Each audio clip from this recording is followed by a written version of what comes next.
Actually, no, that's not wrong. Interestingly, seems like it should be.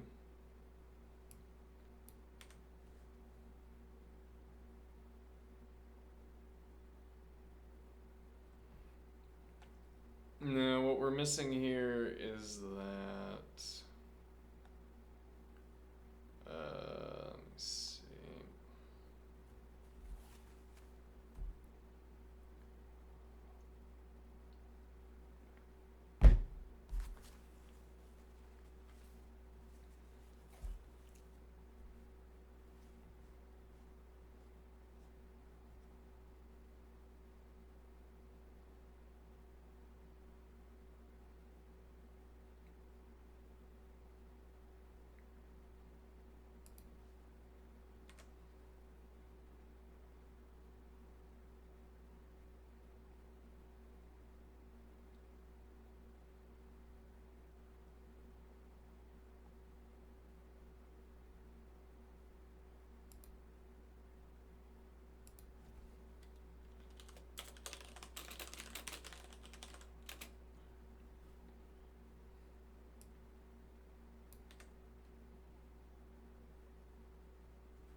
interesting.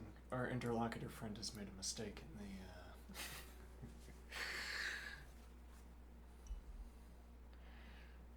This vector will have 27 positions. I win again. Looks like I win again. All right. Let's see.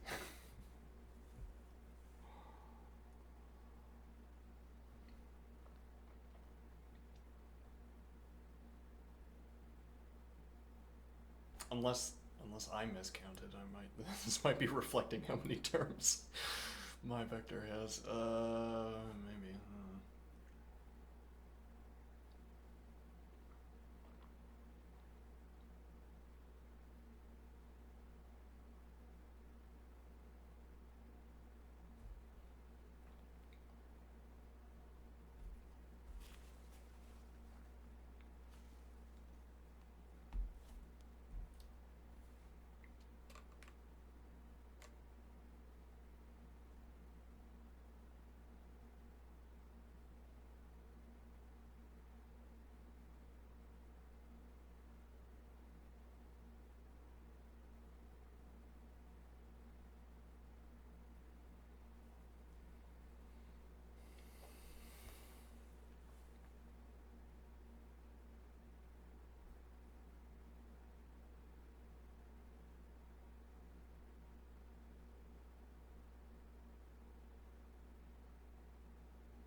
Yeah, I'm not sure I understand this.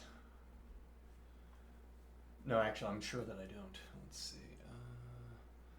Think of the current row as the vector r sub 0 through r sub 26. At each step, all entries shift one slot right. The x to successor of x rule. Alright, that we get.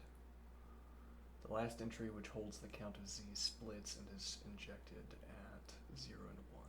Yeah, so we loop back around. That is Pascal triangle-like. The new leftmost entry is the old rightmost entry, duplicated across two columns. I feel like we have not yet gotten any kind of indication that the interlocutor sees the row that I'm talking about. This is producing,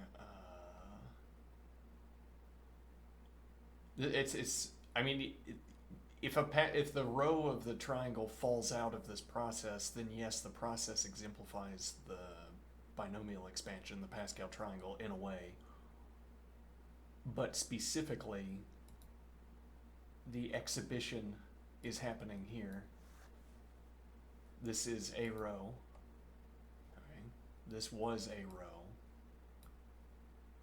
and if we feed this all the way through to the end and then loop it back around onto the next, using the word row is maybe bad because this example uses row. You could think of this as holding rows, so the word row is getting double use, grammatically confusing. But okay, line. This line, 385, if we continued the pattern to 386, then we would get the next row of Pascal's triangle. And I don't think anything that our interlocutor is saying reflects this recognition. Also, I wonder why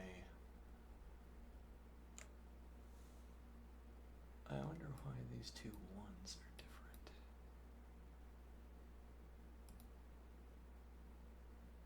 We have like this maroon color on the right hand side. Yeah, that's quite close to the maroon color in that general region, and over here we have yellow, but they're the same glyph.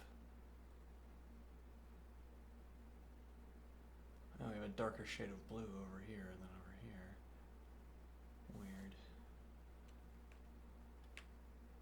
And all the rest are maroon. Huh. Curious. Alright, anyway. that is Pascal triangle-like. New leftmost entry is the old rightmost entry, but duplicated across two columns. Yes, but critically the point is that the sum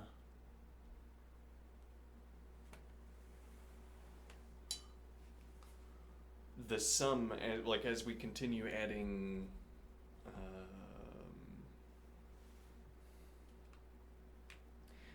from B and beyond, we only have the B position and beyond, we only have triangle terms.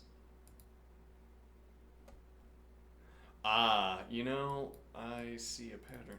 Ash.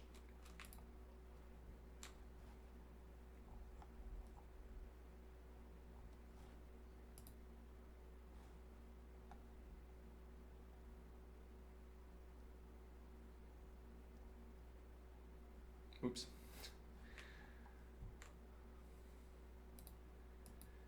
Yeah, this pop-up on mouse thing. I don't know who invented this idea and popularized it, but no good. Well, so if nothing else, we can note 1, 4, 6, 4, 1, but that's merely telling us that each number passes through the right-hand side untransformed in the A position.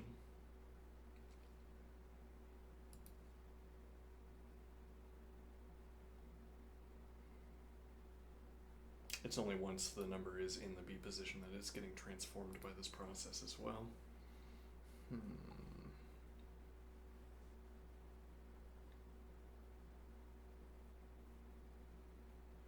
We might need to do some pencil and paper studying of this problem.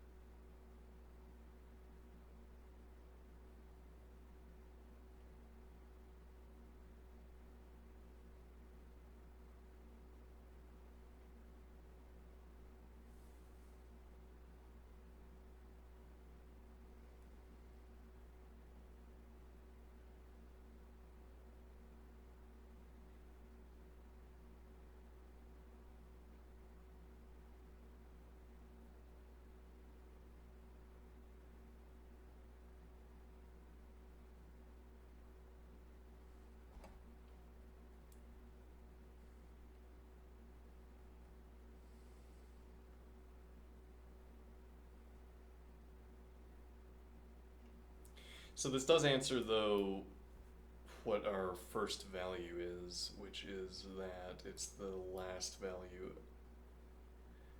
So if I look at the right-hand side, whatever the next value would be in the corresponding triangle row, that's what the value would be. That's what the value is over here.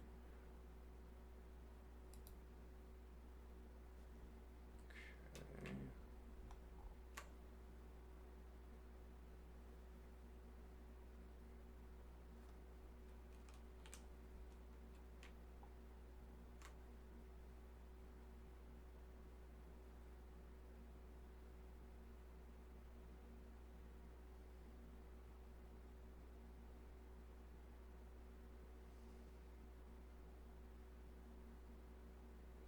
Let's experiment this. Let's see.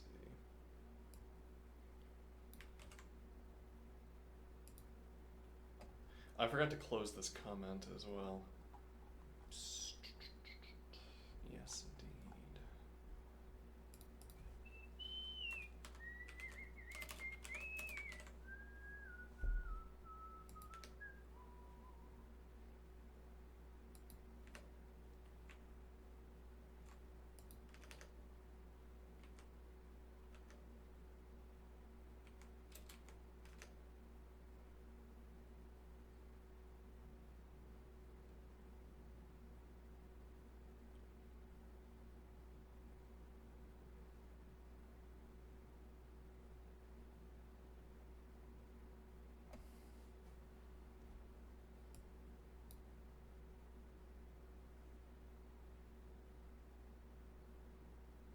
Well, actually, I mean, the Fibonacci sequence and the Pascal triangle are not unrelated. I don't actually know what function or what process this is talking about.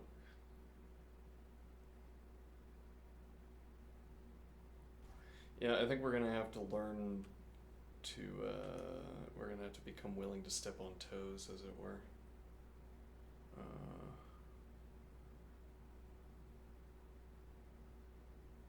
I can't be embarrassed in front of the interlocutor that I don't know something.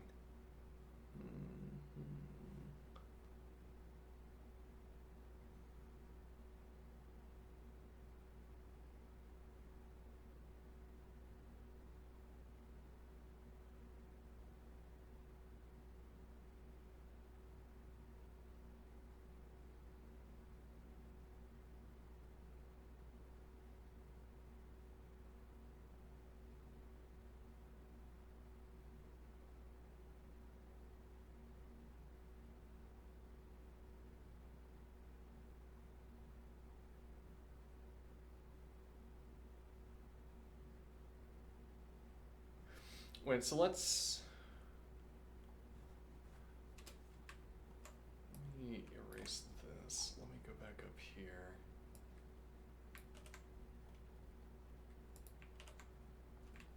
Alright, so this is 10, 14, 16. This is 10, 14, 15, 17. This is 9, 10, 20, 21.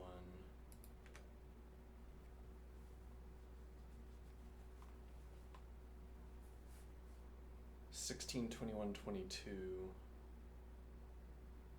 Well, we could also be interested in 2, 10, 22.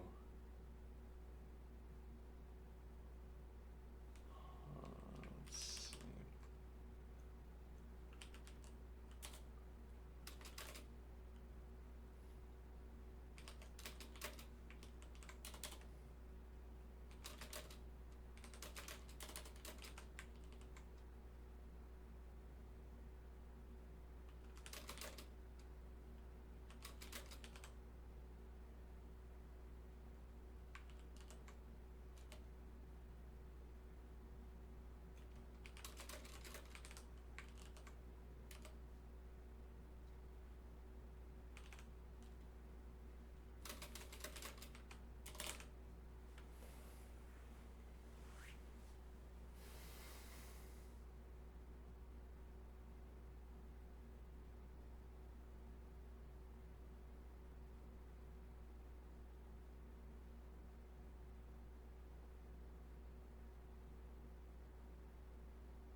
$16, 15, 11. Let me do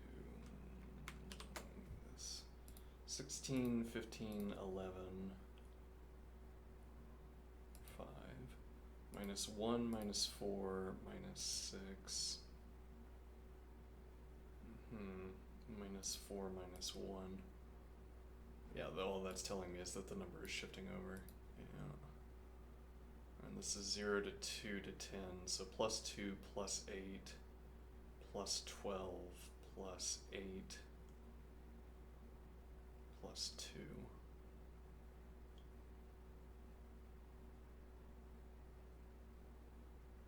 What is the Fibonacci sequence? The internet will have this memoized for me. Let's go look up the memoization. Fibonacci sequence.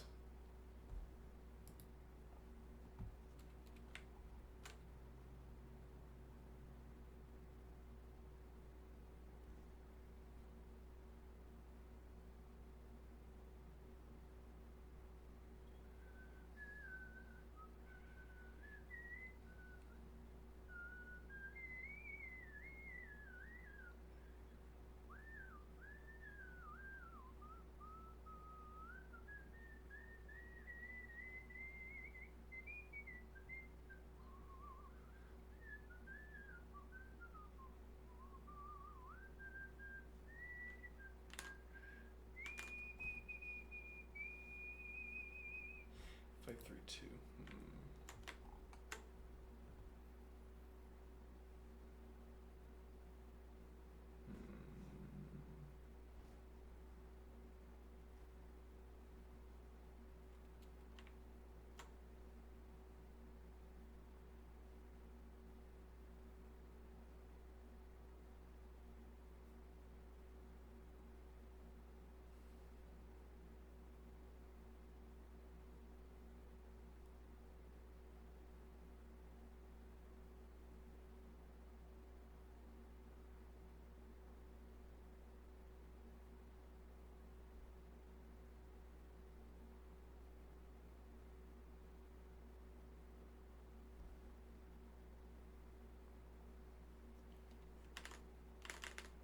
Right.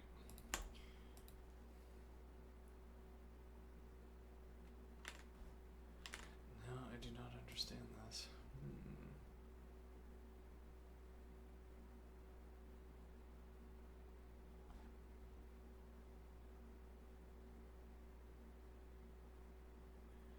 So the point here, incidentally, is that, all right, so if we complete a full cycle,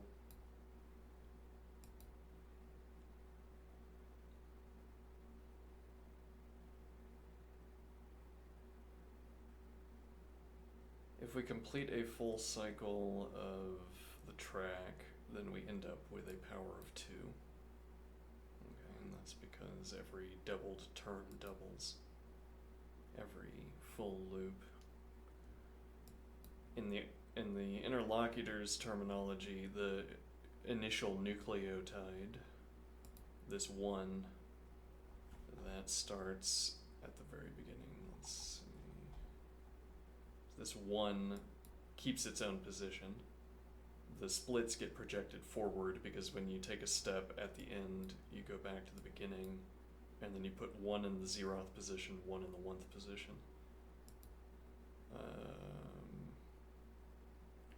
So this is always in its same position through all of this process. Okay, now, so if that nucleotide has passed through all the way to the beginning, then you have your doubled number. Supposing that the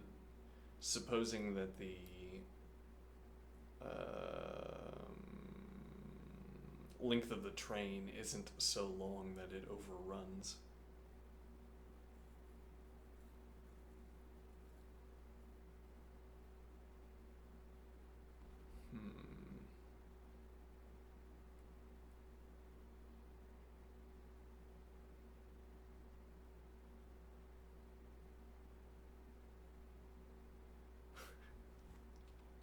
Right, interlocutor. Let's see. I will change 26, 26, 25, 25.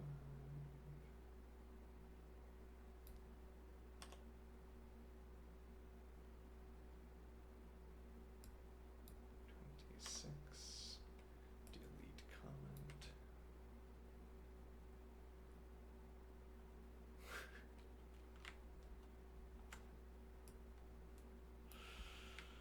Let's see.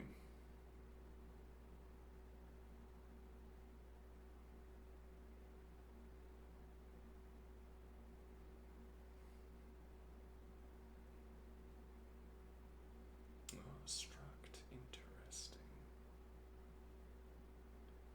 Alright, let's have a look at that. Well, first let's... The ring buffer, means logical indices slide without moving data. The now/next swap avoids overriding numbers you still need to propagate.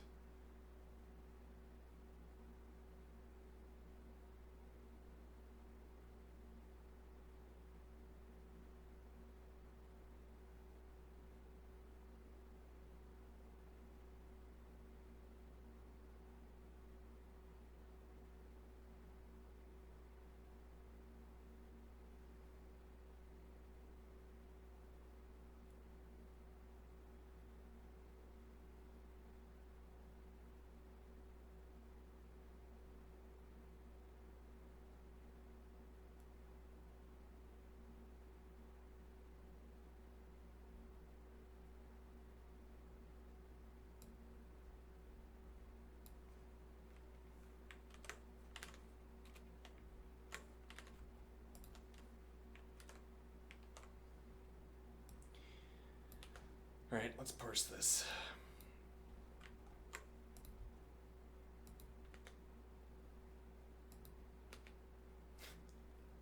I'm gonna offer a strangely personal observation.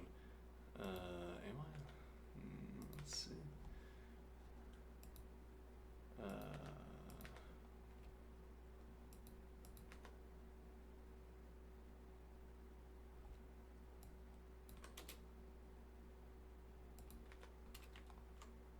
me see. Well, that's interesting. Never mind. I'm misreading. Strangely personal observation.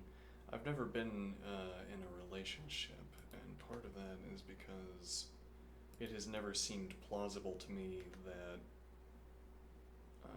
it has rarely seemed plausible to me that I would want to spend time with someone.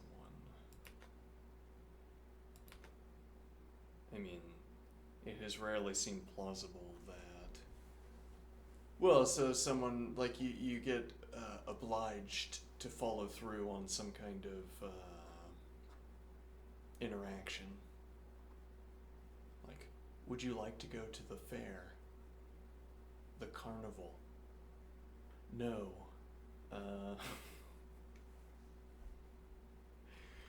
Now, this is some kind of code. Yes, well, I am going to read all of the code that our interlocutor generates.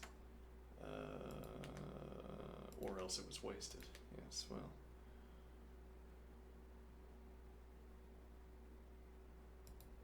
And now the question is, am I going to enjoy reading it?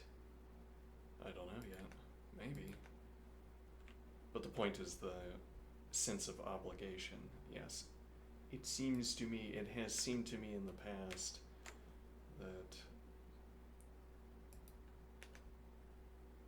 a relationship would constitute a kind of obligation I might not prove willing to discharge. And now these coding sessions might constitute a kind of obligation that I find myself unwilling to discharge. Now, there are other reasons that I've never been in a relationship.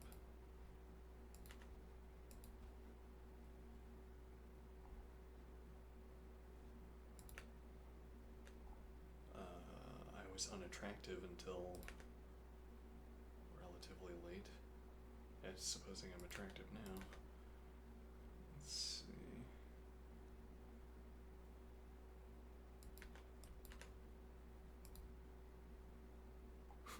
Unattractive until exceptionally late. Yeah. Let's see. A little touch of the autism, maybe. I believe that's 27. Let's see. Actually, I mean, there's another reason that we want, there's another reason we might want, let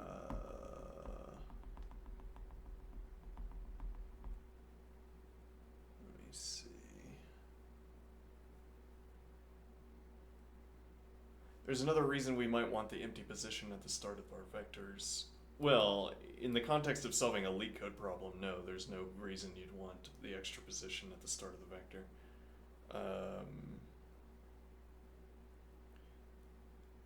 Notwithstanding the offset that allows 1 to correspond to A, if you have a strong attachment to the idea of 1 corresponding to A, then, let's see. If you have a strong attachment to 1 corresponding to A, then that extra position allows it to happen. In general, having a spare position at the beginning of the vector will allow you to tag elements without constructing tag your vectors without constructing a pair. If for whatever reason I wanted to tag my vectors to bear some additional information above and beyond the stored information. That would also propagate a indexing by indexing to one kind of scenario. Yeah, though I like the idea of having a padding position at the beginning of just about everything. Who knows what information you might even just want to put in a string that holds a quote that's a comment. You could pass a comment around the comment position. You could pass a comment around with your vectors in a string. And it says, don't touch this vector. If you adjust the contents of this vector, the building will burn down. This moderates the clock speeds. Or rather, moderates the clock and fan speeds. Don't change this vector unless you know what you're doing. And we could put that in the zeroth position of our vectors.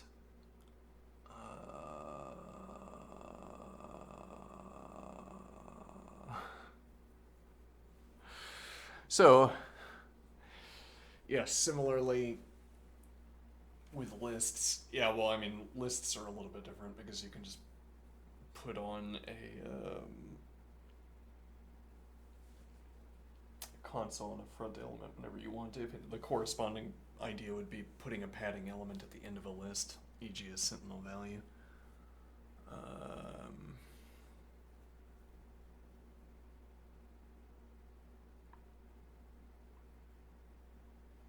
Minimal cost. All right, so what is this doing?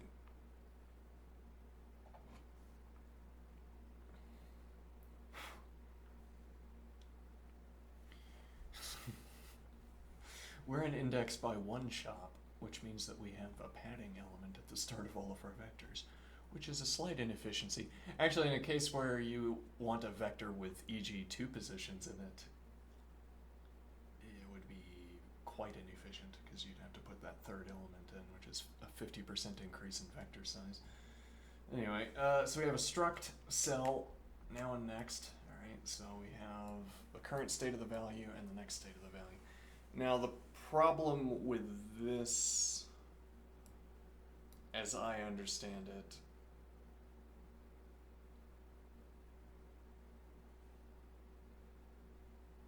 wait a minute, why aren't we just picking up the value from and holding it in our hand?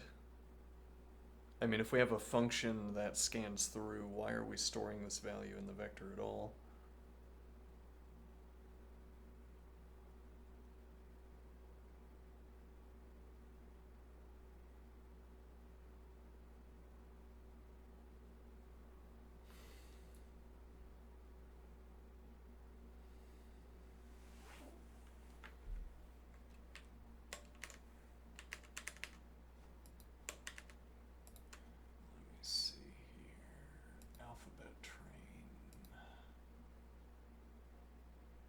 Why did I label this 3335 at? Doesn't matter.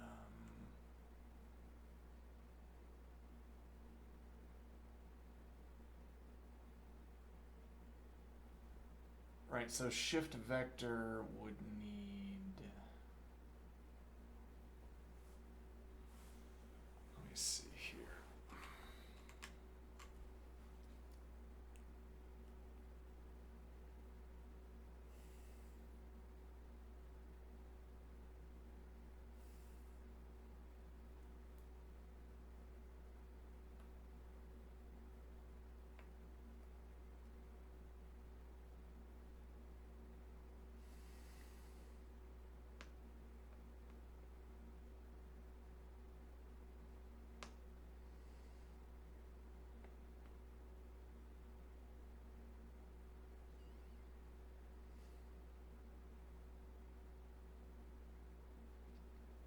So we have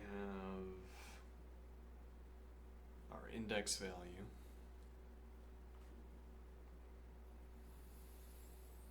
Okay, so I guess what we would want then is to pass in, let's see, vector ref, turn track, vector neutral, slash pair, 0.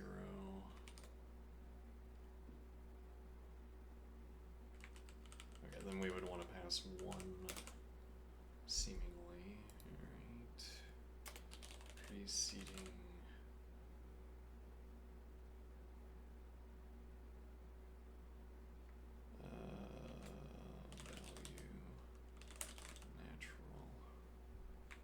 this gets a little bit more complicated.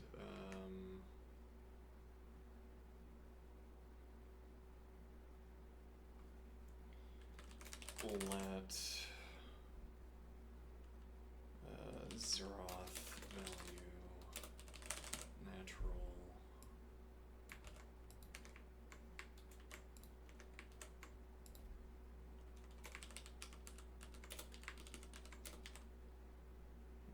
okay.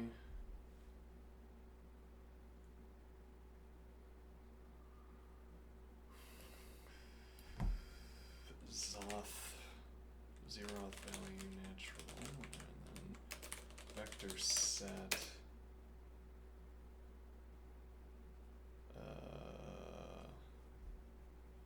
term track vector natural slash pair 0 0. Okay, yeah, we're gonna have that value in hand. It should reduce the number of vector operations.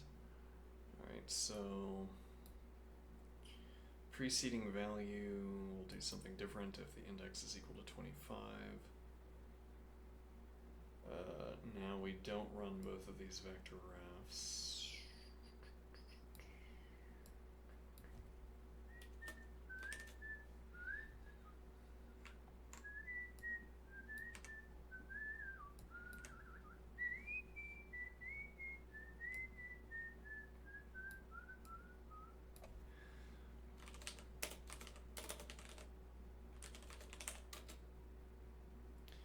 Vector set term track vector natural slash pair index to preceding value.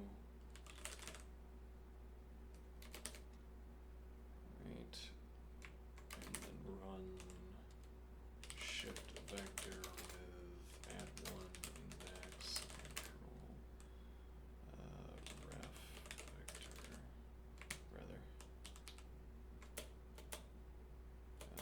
natural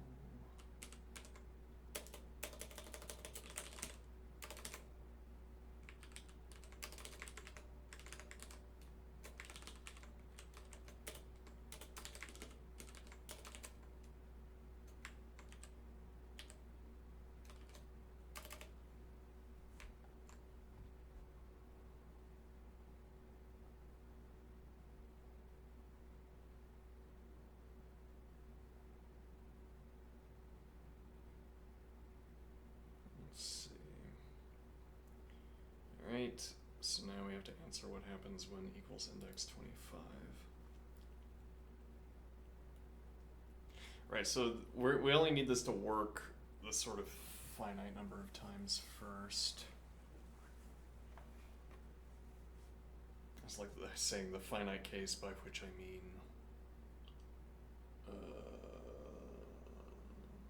let's see. So this is going to be kind of inefficient, right?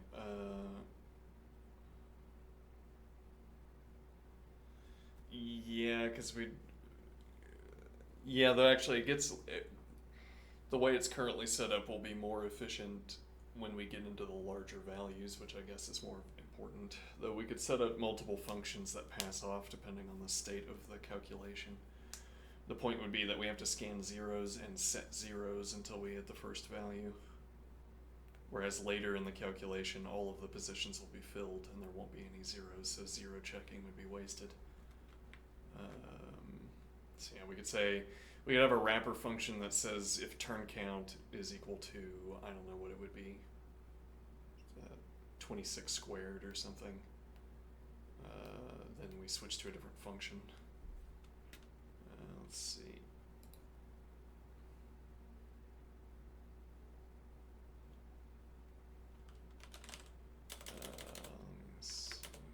Let ref 0 natural vector ref track vector natural. That's not natural slash pair actually. Let's remove that.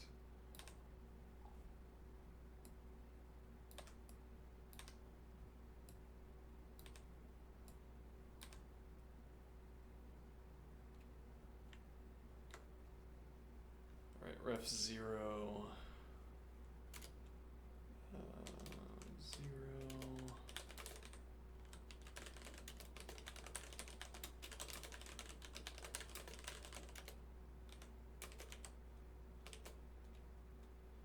Right, so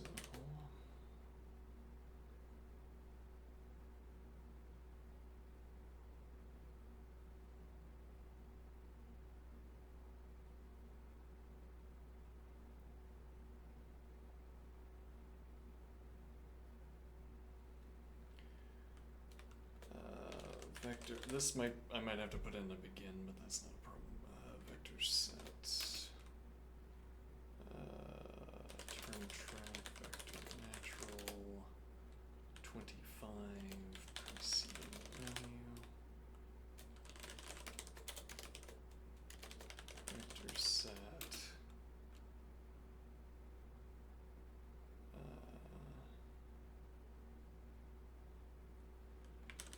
we also need to know the value here, ref 25.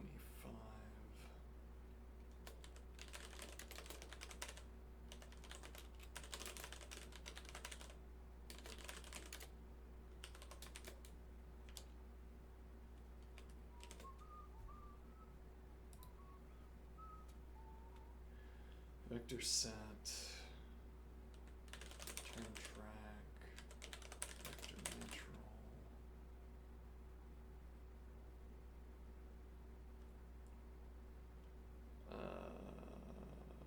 0 plus ref 20 plus ref 0 ref 25.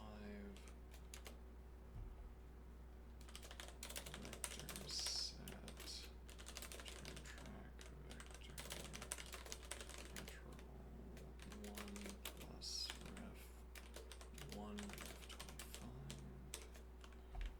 Okay. Let's do a pre-printing.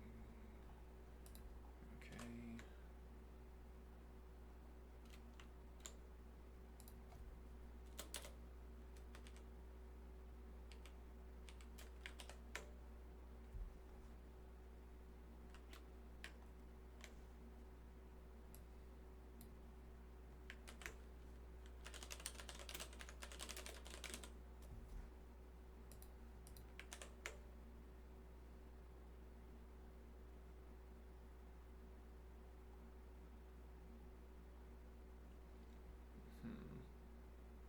Unbound identifier.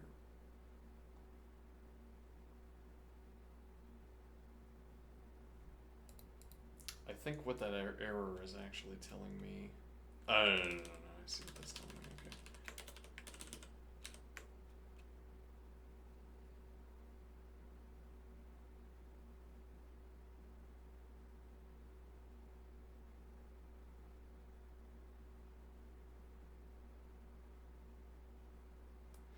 Yeah, so now this presents the additional problem, and maybe this is why we do need the cellular, the two-position structure. This juncture here tells us why we need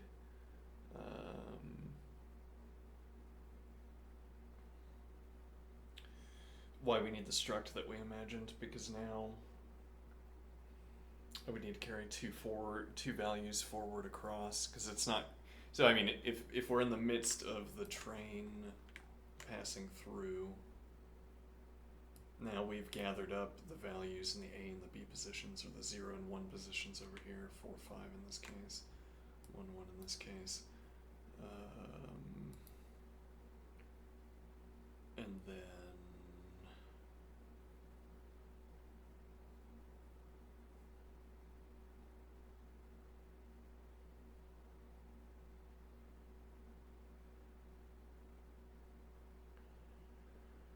what is the idea?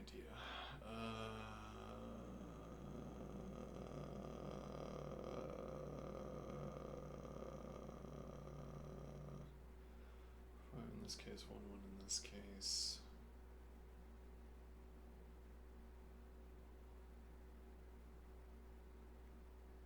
And now the idea is that we don't know what these values were, because our process only picks up one value at a time.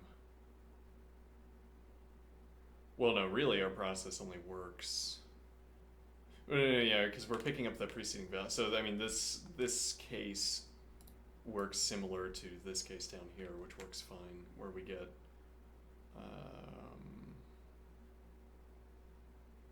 we pick up the value in the current position and then we deposit the value from the preceding position. Okay, now we pick up the value from the current position 25.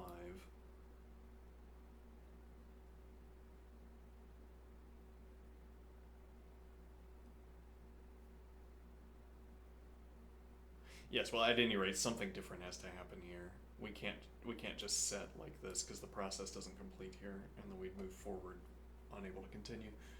Let me think here. This is also a mismatch where, yeah, I mean, this actually is not a good implementation because this, unlike all of the preceding cases, this doesn't place the preceding value in the current position. This takes the current value and projects it forward. So rather the problem should show up, we'd rather have the problem show up in the loop around where we've picked up the value at 25 and we want to deposit it at position 0.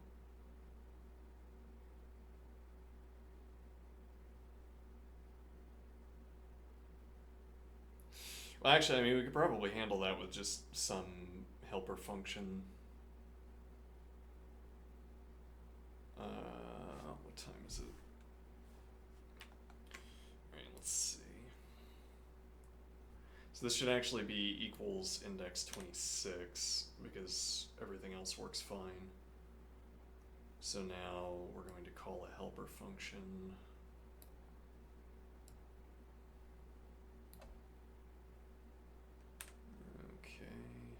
Now, the real problem, though,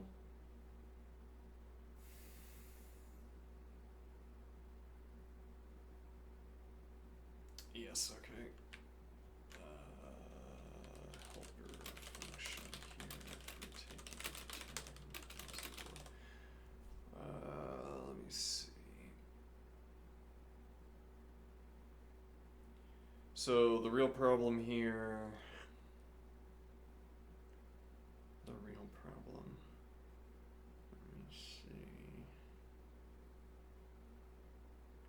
right, so we should ask if equals 0 ref natural. So this will only give us up to the point where, again, the entire track is filled, but I want to consider that anyway. So if 0 ref natural, then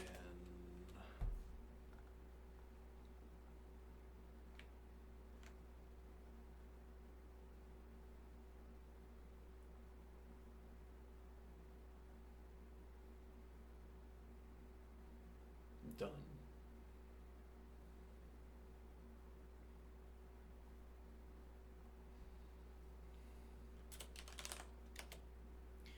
Otherwise,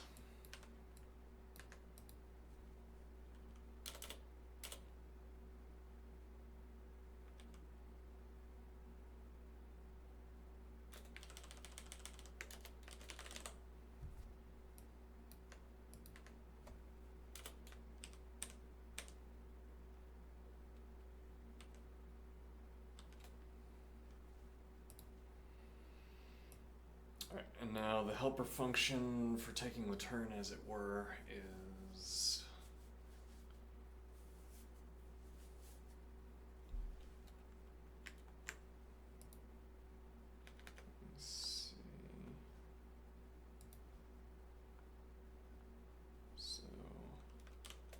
define 25 to 25 to 1.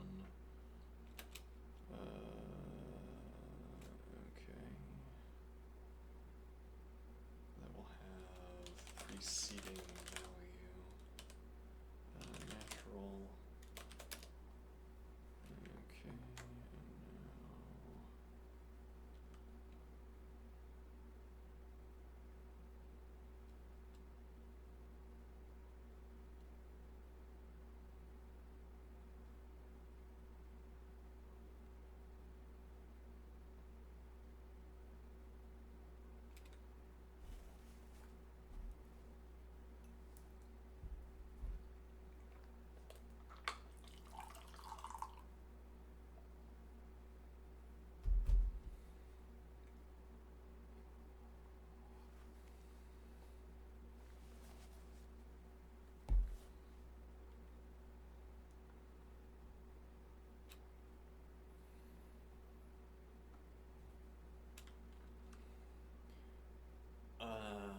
So let 0 ref natural vector ref turn track vector natural 0 1 ref natural vector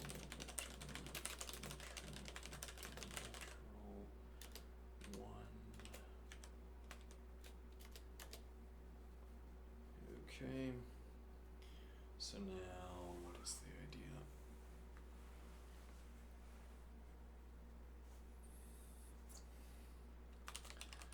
Vector set. Turn track vector natural 0. Preceding value natural. Okay. Vector set. Turn track vector natural 1 plus 0 ref natural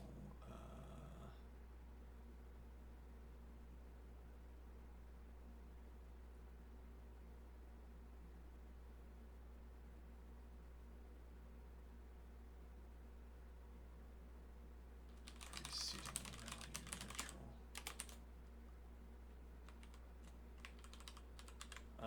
We could start doing like this maybe. Or this could be another curly brace.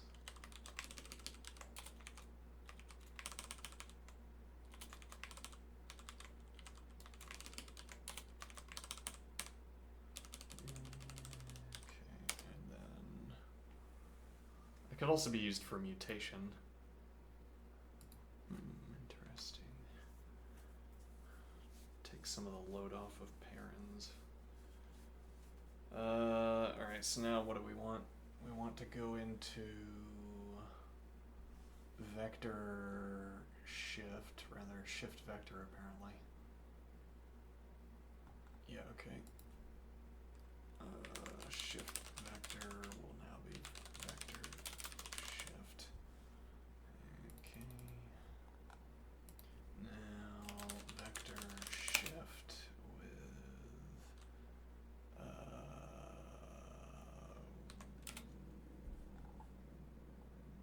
index will be 2 and preceding value will be 1 ref natural. Okay.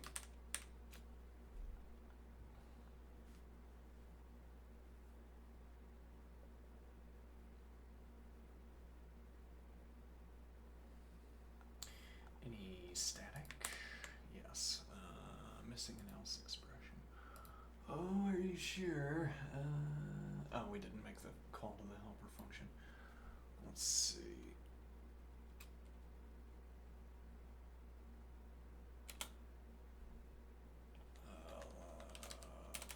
Let's see. 25 to 1 with really 25 to 2 we might call it. Vector ref 20. No, rather preceding value. Okay, and that's all we need. Vector set. Okay. Index, indeed.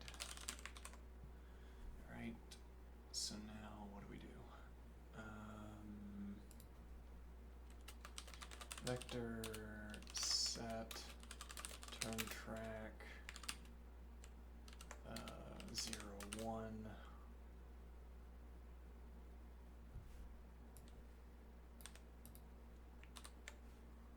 Alright, split train. Display turn track. Display turn track. Vector natural. 9. Okay. Let's do it. Split train with 5 turns. Okay.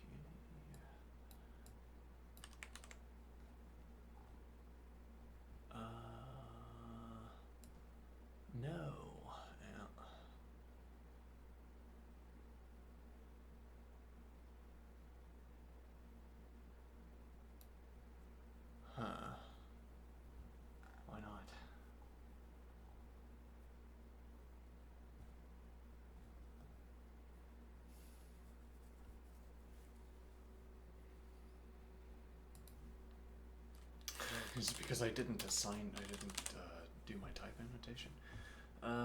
Let's see.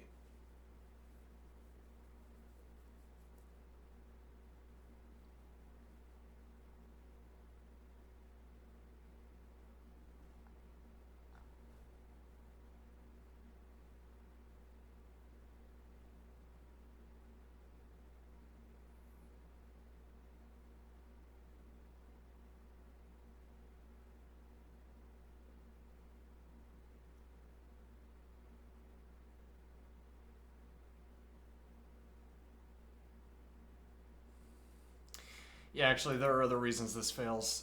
Yeah, the requirement to have the two cells is becoming more apparent. Because we can't. I mean, we could keep track of the first position in the train,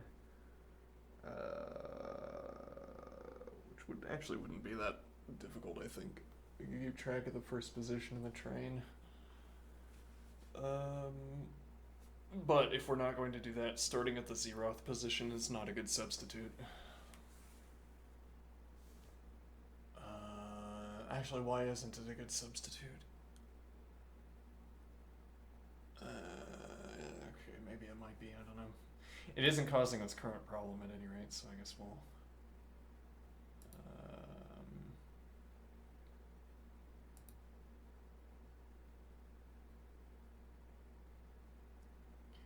So we have 0, 0. We send 1, the 0th value.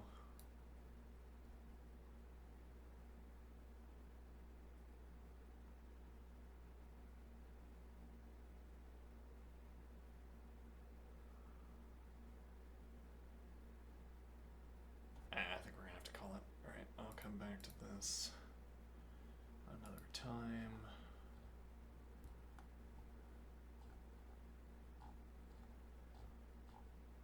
We're building up a debt to our interlocutor with regards to how much code I have to read and understand.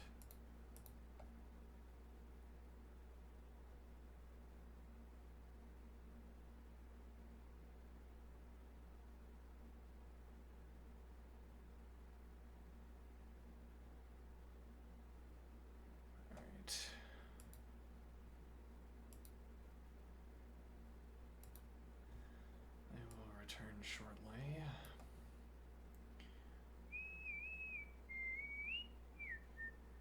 Well, I say shortly. I'll return within some number of minutes. I'll be right back.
Okay, I'm back. Now, let's switch over.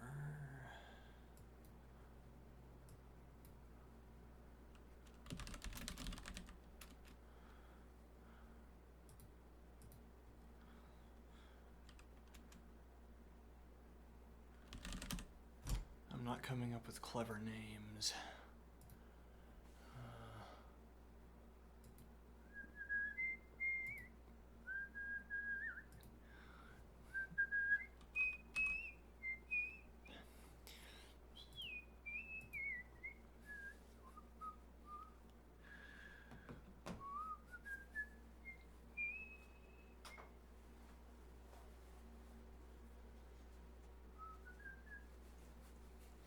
Hold on, I should probably put on new brace.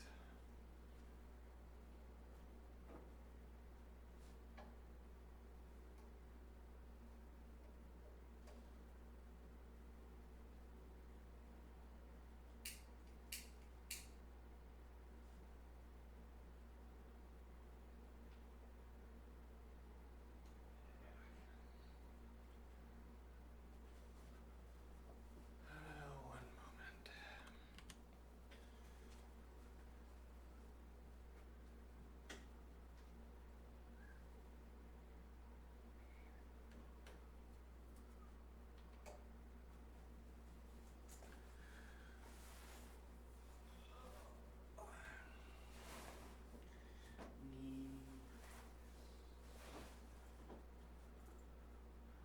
Just in case.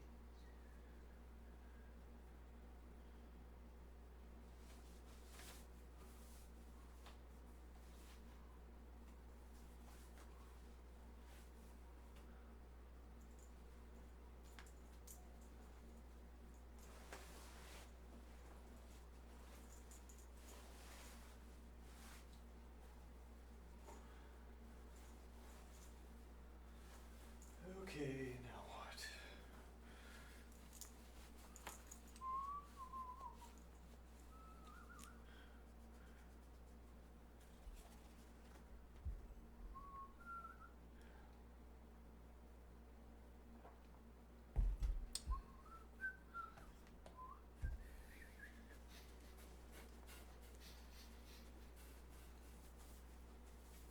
We are in the midst of a discussion with the interlocutor.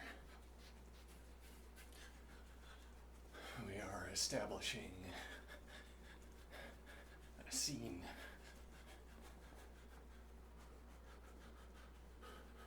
How are we to succeed?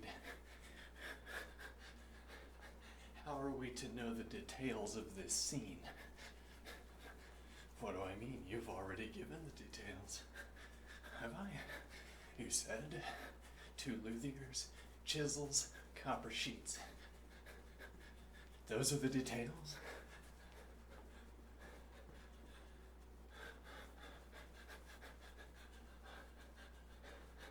What if we depict the luthiers doing things that luthiers never do?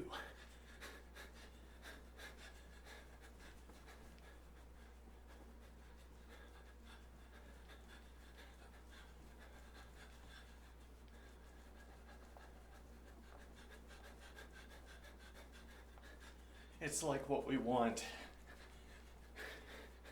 We want such a framework that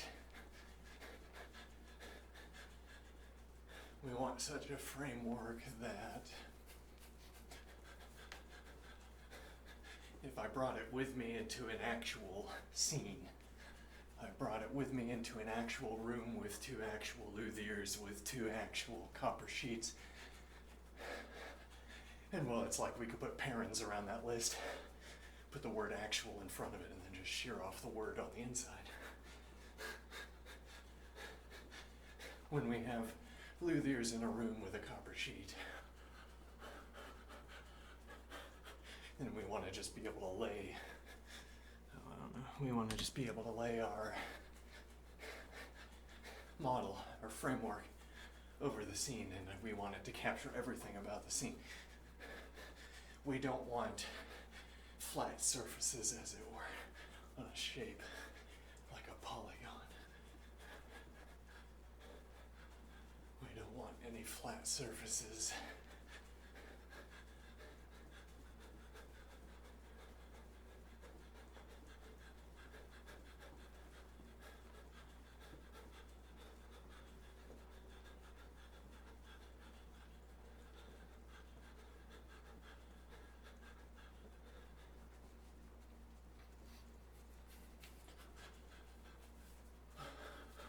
Now what is the idea? Flat surfaces, yes. Well, it's like saying if we had a sphere in a room, okay, and we had some mechanical designation scheme, then we had a machine that could wrap itself around a sphere. Okay, and it's going to give us a finite number of points on the surface of the sphere. It's thereby going to have given us some three-dimensional object.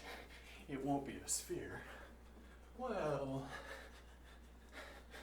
you'll say you take these finite points and you account for the space in between them. So it's not that the points are the object per se. It's more like the points pick out their own position on the actual object. The points pick out their own positions and are taken only to pick out their own positions. But then in picking out their own positions, the points are such as to inform a kind of process of filling in the three-dimensional object. So I have my finite number of points, and for any number of points with any number of relative positions on a two-dimensional plane that they form with each other. Well, supposing we're triangulating the shape, as it were. We have 3 points at a time. They form planes with each other. And for any such. Oh, interesting.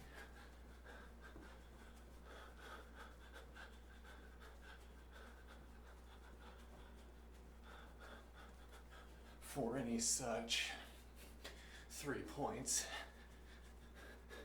we have a rule for defining the surface of the sphere that is between them. And the idea is that with our finite number of points, we can form a triangulation of the entire sphere. Ah, I see. Now, but this function that generates the surface of the sphere can't represent defects in the sphere, can't represent deviations from the sphere. What does that mean? Can't represent deviations from the sphere. If there happened to be a dimple on the surface of the sphere between these 3 points,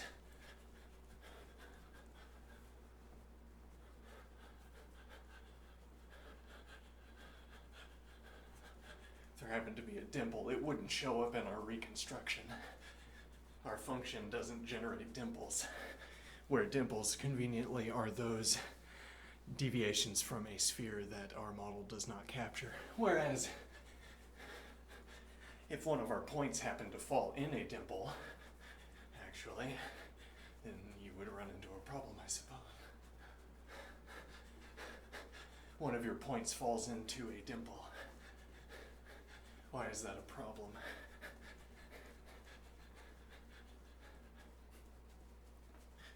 Well, now we perform the sphere segment generating process between those 3 points, and we generate a surface of the sphere that is underneath the actual sphere.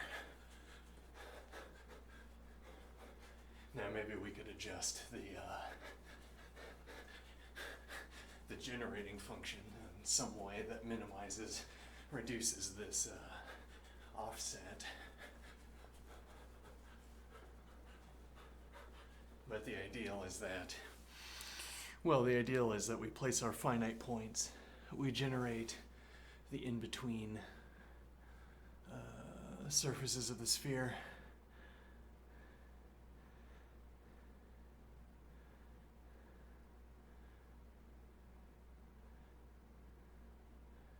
Let me see here.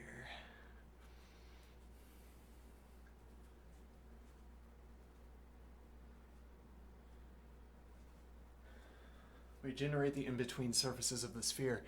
And then I suppose it turns out, as it turns out, the sphere is a perfect sphere. How convenient. Our function produces a perfect sphere as well. Huh.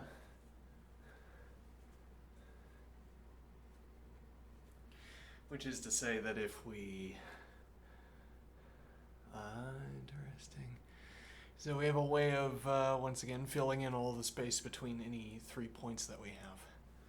And what I mean by filling the space on the surface of the sphere. Now, in a way, if you drew triangles, if you took the time to, you draw your triangles on the surface of the sphere. Okay. Now, you could think of our construction as being not a sphere, but a three-dimensional object with some other number of faces than an infinite number of faces, I suppose.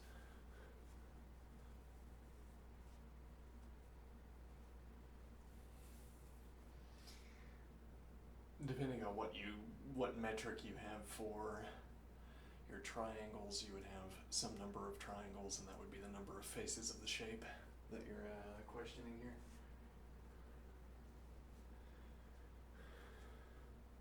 But because we're projecting, let me see, because we're constructing the in-between surfaces functionally, we don't think of, we don't think of this as modeling the finite, the in-face shape. We identify it as modeling a sphere. Okay. Now what is the idea?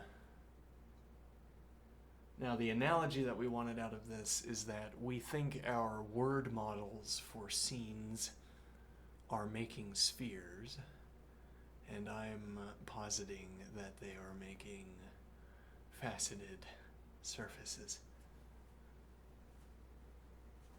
And we have the illusion that our word descriptions are making spheres because we see the spherical projection. Okay. Or maybe the point is, I think that our word-based descriptions are off. Okay, and the ways they are off are like the ways that this model for a sphere could be off. It could be off because we have a finite number of faces instead of an infinite number of faces. Or it could be off because one of our points fell into a dimple. But the initial metaphor was flat faces where there is instead detail. If we didn't have a sphere but we had a shape that was like a sphere, that was close to a sphere, we would still want to bring in the sphere machinery, perhaps, because it would get us close. We'd say close is good enough in this case, so we'll get close to the object that is not a sphere. It looks like a sphere, so we will choose the sphere function. And then we generate it. It falls within some boundaries for tolerance, and we say good enough. It was good enough at selecting the surface. A little bit like we have lasers pinpointed on the surface of the sphere, but because it's not a sphere, it is sometimes closer to the laser source or further away from the laser source, and it becomes more or less focused, depending on these. Well, and you get the laser imprint after a different distance from laser, so you have a different spread. Okay, and now, well, if we followed these laser patterns on the surface of the sphere, we'd find that they do not all represent points of the laser as it would have been if it had arrived after the correct distance. So we don't find the uniform spread at points of impact like we want. And that's because it's not a sphere, and we're using the sphere model. And now we could read the focused, we could read the spread values in order to inform an alteration to our sphere function. We could say this is like a sphere function, except that at a given sector on the surface of the sphere, there's a detectable deviation, detectable in the spread of the laser point.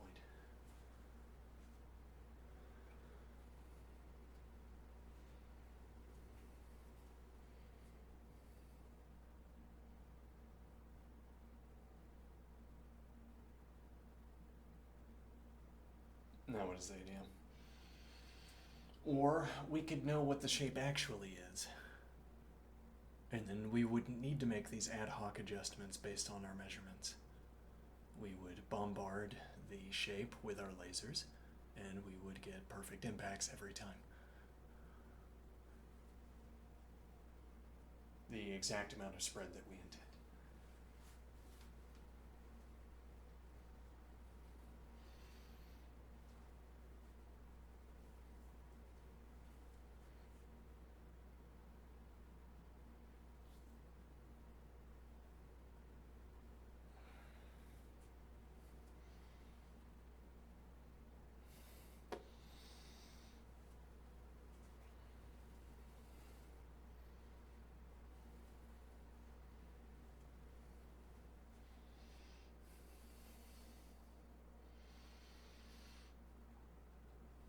And a habit will be to say, my description is good enough, but then to be convinced by the sort of grammar of my description, the labels that are on my description, into believing I have captured the objects I am describing. As in, I take a measurement, I identify objects out of the measurement, I apply labels to them, and then I project the measurements back into the world. There, as if at the center of the objects that we measured.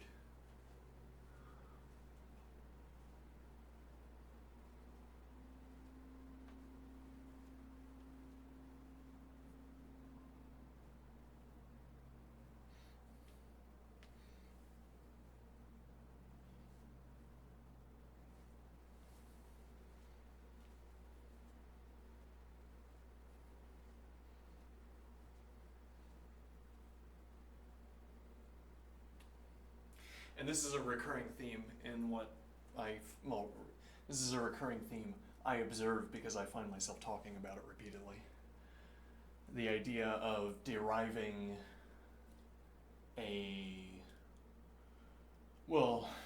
deriving a model, sure. Deriving a conceptualization and then projecting that conceptualization back into the world. In the case of a shape, it's like if you had a laser cutter. We'll just keep going with lasers, sure. If you had a laser cutter, okay, and now you're going to project your laser cutter shape onto your laser cutter net onto the object, okay, in question. The not spherical object, as you'll recall. You're going to project a laser cutting mesh onto this object, okay, and at the end of this process, the shape will be the same shape as the laser mesh.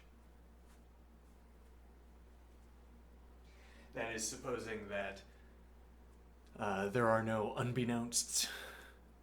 I mean, that if you projected the laser and it turns out that there was a hole in the mesh, we don't like to think about holes in the mesh, do we? No. All of our meshes are perfect. They create just the objects we stipulate that they create. There's no possibility for their failure because they're mathematical objects. What would it mean to fail? How could I have a hole in my face mesh if all we're doing is talking about math? Belying the more interesting observation, what constitutes a hole in the mesh in actual measurement questions.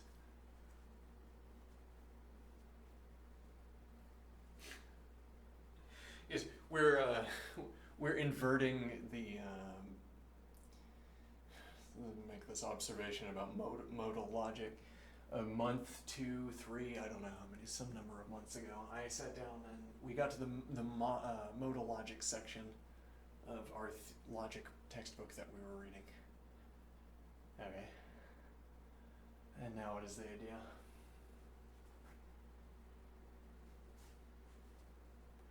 Modal logic, yeah.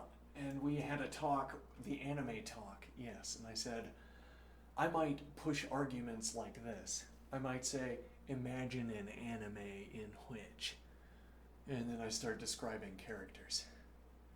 Okay, and now you don't have to allow that whatever I describe could happen in the world or is a reasonable story in the world. You have to allow that it could happen in an anime. It could be something that is depicted in an anime. Or it would be a good story in the context of an anime, as another case. Okay, and this was a way of thinking about why we might want this possibility or necessity distinction. Events that happen in the world look the way they do by necessity. They cannot look other than the way they do. Whereas we could adjust our anime depictions, for instance, to be more faithful to the way the world looked. We don't need more accounting, as it were, for why a video shows the unfolding of the world. The video depicts the unfolding of the world because it could not have done otherwise. Or there was not anything else it could have started to depict. If we take for granted that an actual video camera only gets information from what's in front of it. I mean, you could ask questions about like warped film or something. But putting that aside, if you're trying to provide an accounting for why one frame of the world proceeded to the next, you don't need any more accounting than to say that the world has passed through a function that takes one state of the world and produces the next state of the world. But then similarly, well, so when you move over to more sort of personalized descriptions, sociological descriptions, literary descriptions, one question would be to ask, is this a plausible story that is unfolding in the anime?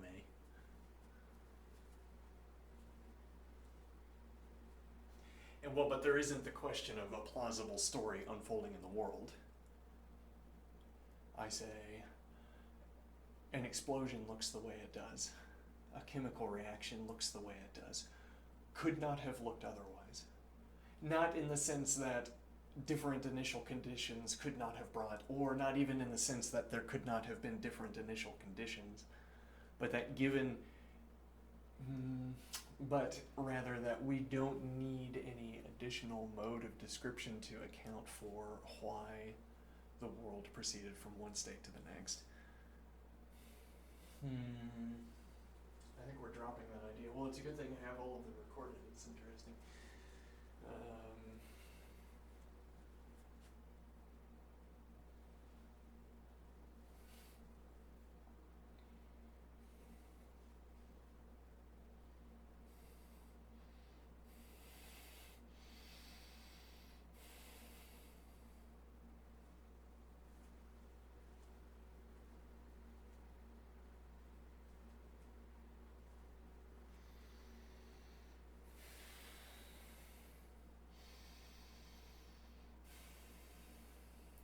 So we have a laser mesh that we project onto the shape. Okay. And we think, let me think here. Well, so if there's any part of the shape that falls outside of our laser mesh, it's going to, I guess, get turned to dust. Anything that falls outside the laser mesh will get turned to dust, and anything inside the laser mesh will behave as we anticipate, unless all the dust in the air throws things off, I suppose. What do I mean? I establish a laser mesh by filling an entire room except for the shape around, except for the designated mesh position, mesh shape. I fill an entire room with an absolutely destructive laser. Turns everything to dust that it touches. Okay, now, so we wrap the object in this laser mesh. Okay, and now there's a bunch of dust in the air. We'd better be quick. What do I mean? Well, if we want to do something with this object that we've just measured. Well, it's going to be different once the dust begins to fall on it. I mean that the marble dust, if this was a marble object, for instance, the marble dust is going to settle on top of the sphere, and then we will know for a fact, as it were, that our descriptions were off, because our descriptions don't account for that dust. They can't account for that dust. Why do I say this? Can't account for that dust because our designation of the object is stated in terms of this laser mesh. We say the object is the laser mesh, or we say that our laser mesh perfectly encases the object. Okay, what room is there in that mode of description for talking about the dust that we will generate when we establish the mesh around the object? We might have a different model, though different and in a way, I guess, disconnected from our laser mesh model. Okay, we could say, here's our laser mesh model. We overlay it, we place it into a higher resolution image. Okay, we project it into a higher resolution image, and it has flat surfaces, or it has low resolution regions. Flat surfaces with the idea that there's something flat instead of something filled with detail. There is something flat, which is like having a zero predicate, a false predicate. No, there's something flat, which is like being a surface that could be filled with detail, but instead is not filled with detail. Okay. Well, and then having a low resolution image would be much the same thing, I think. What do I mean? Well, instead of having a sharp, high-resolution image where you can make out the details, you have a detailless, blurred image. Well, and you only have so many details as you can glean from the low-resolution image. But then you can say the same thing about the flat surface. The shape of the flat surface, its boundaries, tell you some information, and that's roughly the information you would get from a low resolution image as well. You could see a sudden, for instance, light reflection boundary, where you could determine where the boundary was in a low resolution image because there's a sudden shift in lighting values, a sharp shift in lighting values, sharper, as it were, than your own resolution, which is to say that if you de-resolve the image, you can still identify where the boundary is.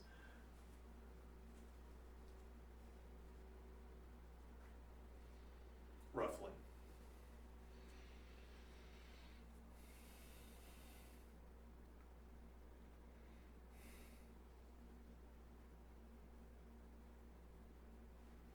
Now, what is the idea?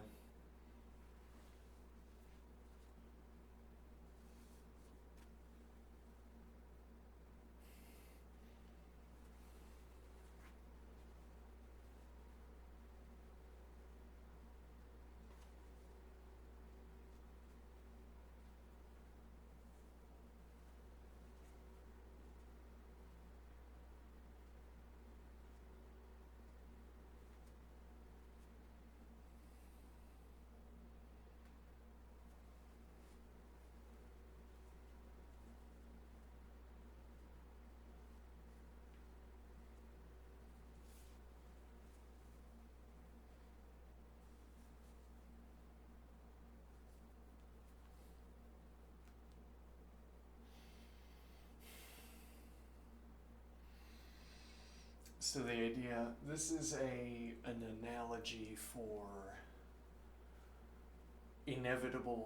seemingly inevitable differences between our mathematical projections into the environment and the objects over which we are laying those projections, or the objects that we take to be modeled by those projections. In this case, there's literal three-dimensional dust. They would be like little grains of sand, and therefore they would be like three-dimensional objects. But this would be, well, but that's only because that we have this context of the laser mesh. Okay, it's the only the only analogy, as it were, that falls out of the laser mesh example is floating dust, literal small grain of sand, floating dust. Okay, but the generalization of this is that dust in this model, in this word scheme, dust is any unmodelable or any fallout from a gap between our mathematical model and the object being modeled. The idea is I have this perfect machine for picking up objects. If you fit the object into the machine, it picks it up and moves it. All right? If the object is off kilter, it shears right through it and picks up a fragment of the object and leaves behind these big parts. And we'd say, well, there's enough evidence to know that the object was misaligned to the machine. Right? Now, we could just get a little bit off. Still shears perfectly through it, picks it up, but then we find none of our practical purposes are frustrated. Over here.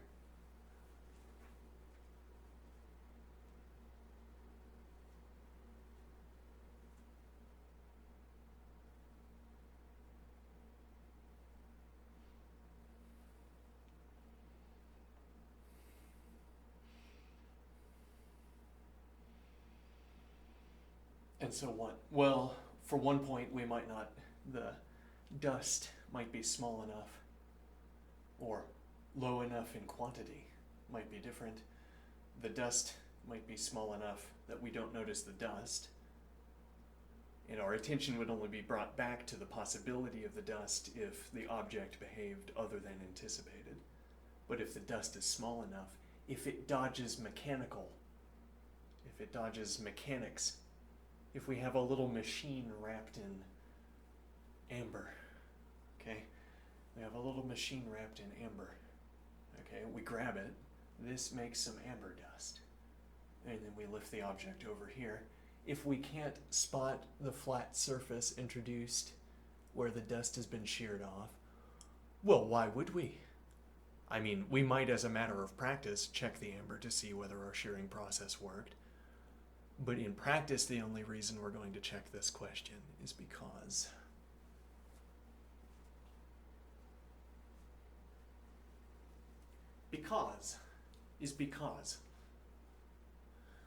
if we can shunt that word into that position, we would have some cause if the grabbing and moving process broke the machinery. If the machinery didn't work as anticipated, I guess we have to take it out of the amber, or maybe it's like a cube of amber, but there's an internal cube where it's empty, e.g. Okay, and then the shearing process would have to go quite off to shear any of the mechanics before lifting. And now, again, if our only criterion for success or failure, if the only thing that's going to make us look is the machine, if the only thing that is going to make us look, let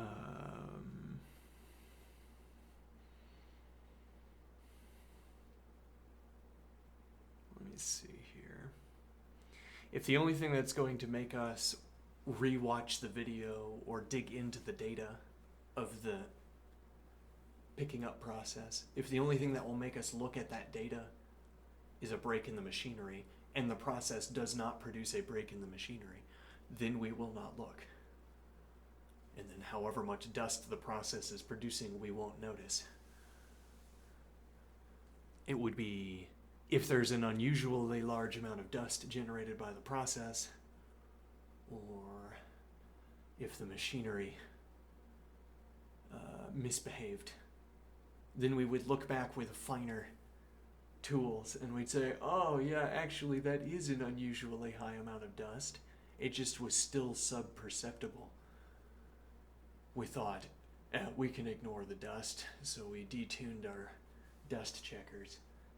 Okay, and now, well, it looks like we were allowing more dust through than we thought. This was a case where a lot of dust accumulated.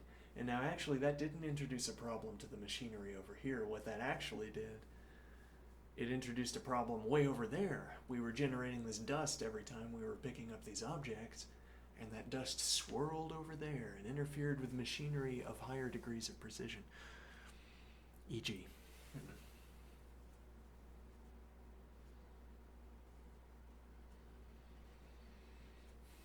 where dust of this size would cause problems over there if it was generated over there.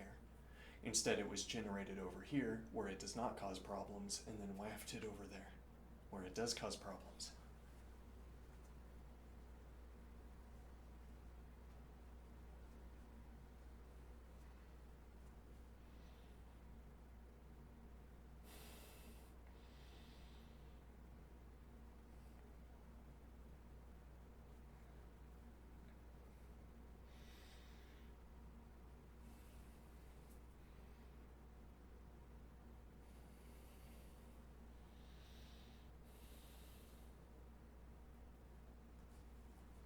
Now, what do we get out of this kind of example? What is this idea of dust? I don't want it to be restricted to... I don't want this idea of dust to be restricted to little grains of sand. I want, for instance, dust to encompass the idea, well, my model could be about a density distribution. The object, I'm not going to laser mesh it. I'm going to pick it up with rubber clamps or some other, not sticky, not adhesive, but friction, high friction, but also not scratching. Clamps, okay. And they're going to pick up the object and then move it over to another plinth. Okay. Now what is the idea? Now, I overlay in a three-dimensional grid on my computer, I have a representation of this object, and I have math that fills it with numbers. And those numbers are points of density. Density measurements at different points throughout the object. Are they correct? I don't know. But the dust is the same idea. I go to pick up the object. In the other model, dust arises because of a spatial mismatch between the machinery that picks up the object and the shape of the object, shears it right off, okay? And so the dust was spatial. Now the object, the dust is going to be in, I guess it's going to be something like pattern in inertia values or something. So we pick up the ball with a distribution of density points. Well, rather, we have a model that says, here's a finite number of, I don't know, a finite number of density values, okay? And now I say, well, that's just the thing for my three-dimensional inertia measurement grid, okay? I take that grid of values, make it a sort of, I fit it into a three-dimensional space, right? And now I can align my intuitions with the three-dimensional object. I can work math on the three-dimensional object. I can create a function that predicts what's going to happen when the perfectly stylized clamp, the logical object of the clamp, encounters the logical object of my model. And if the object were merely my model, there would never be a problem. Well, there wouldn't be a mismatch between the values anticipated by the model and the values that are present in the object.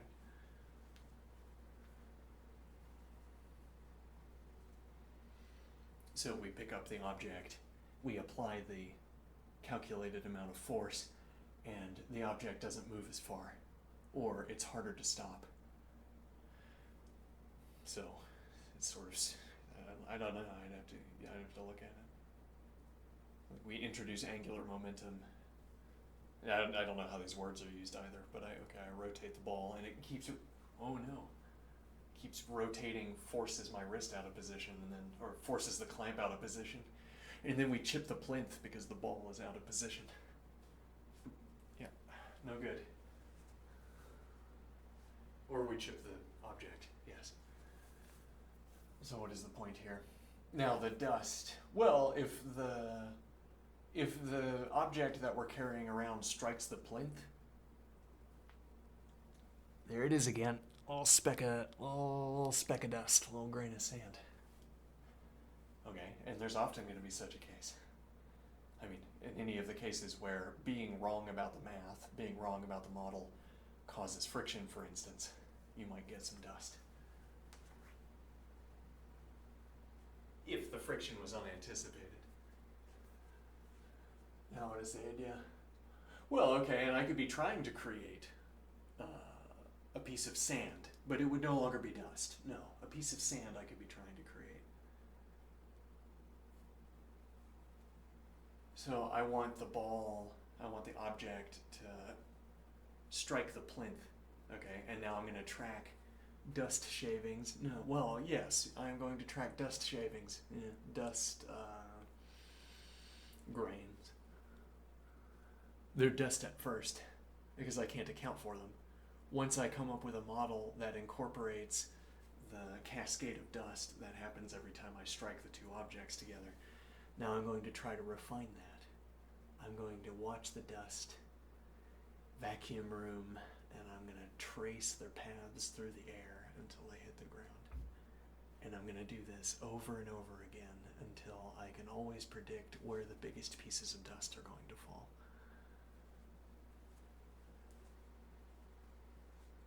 Okay, and now they're not dust.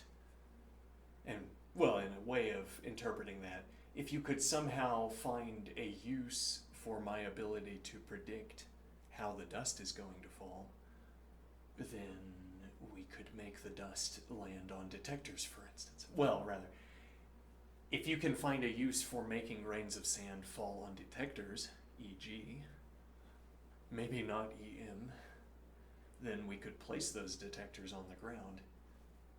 Really, either way, we could place those detectors on. We could place pressure plates on the ground. We could have the minimum number of pressure plates that we put on the ground because we're not going to miss. So we don't need extras just in case I miss. So we could place the pressure plates on the ground.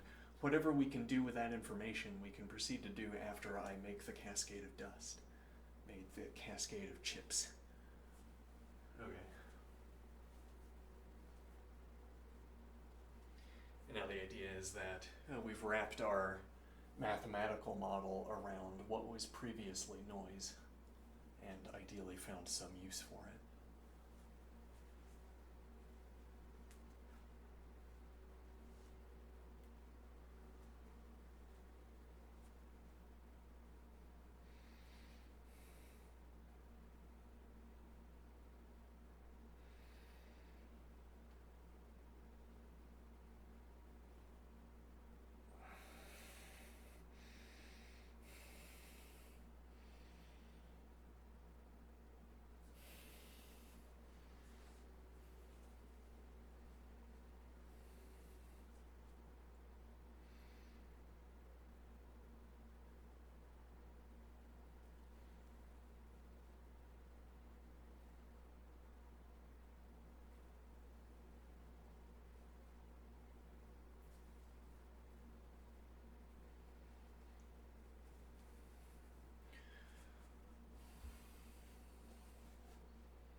That's an idea.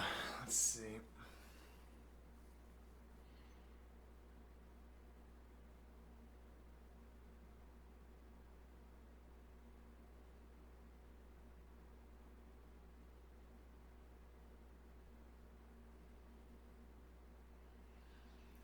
An image sequence. Yeah, well, we need to sit down and if we want to generate images, we need to sit down and work out some art styles. Diagram styles. The geometry engine and the internally inscribing square produce some striking images, and I will want to continue in that direction someday, on some upcoming day.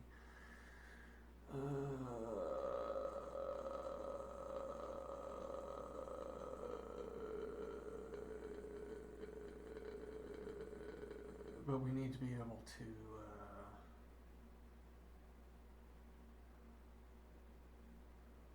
able to specify diagrams and have them presented in something that isn't a. There are ways that an image could be presented to me where I'm going to be displeased with what it looks like, I'm afraid. What do I mean?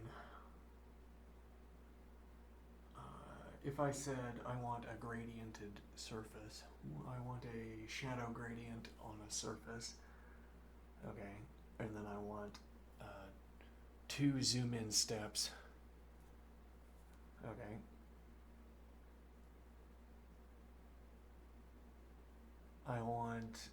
Right, well, so what we want is some stylized depiction of a gradient.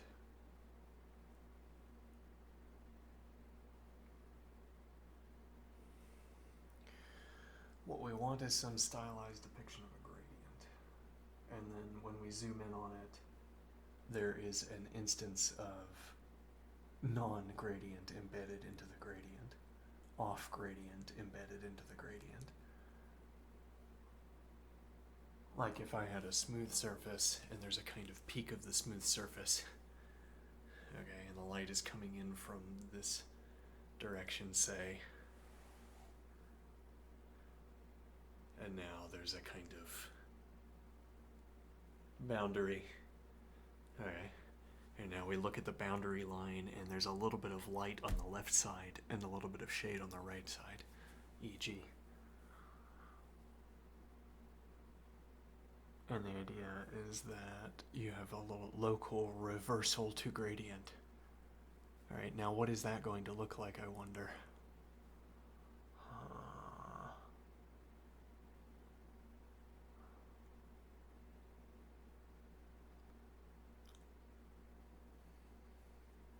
Or again, if I ask for a 3-dimensional object,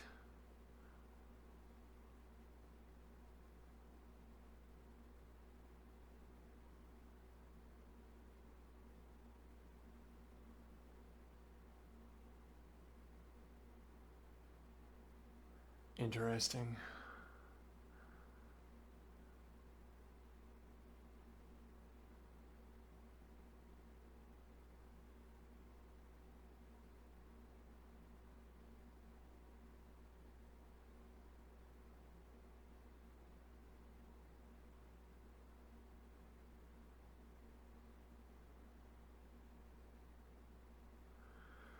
I'm thinking about how we would try to represent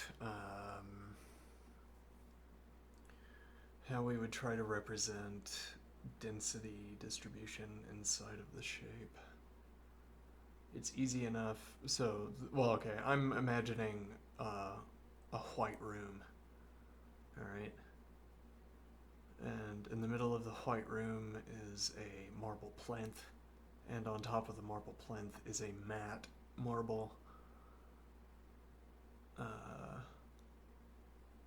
sphere, okay?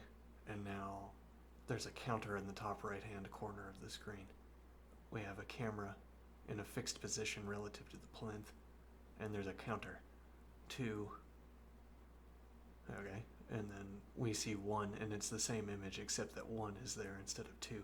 And maybe some dynamic event that is unfolding in the scene is now naturally progressed, as it would be, okay?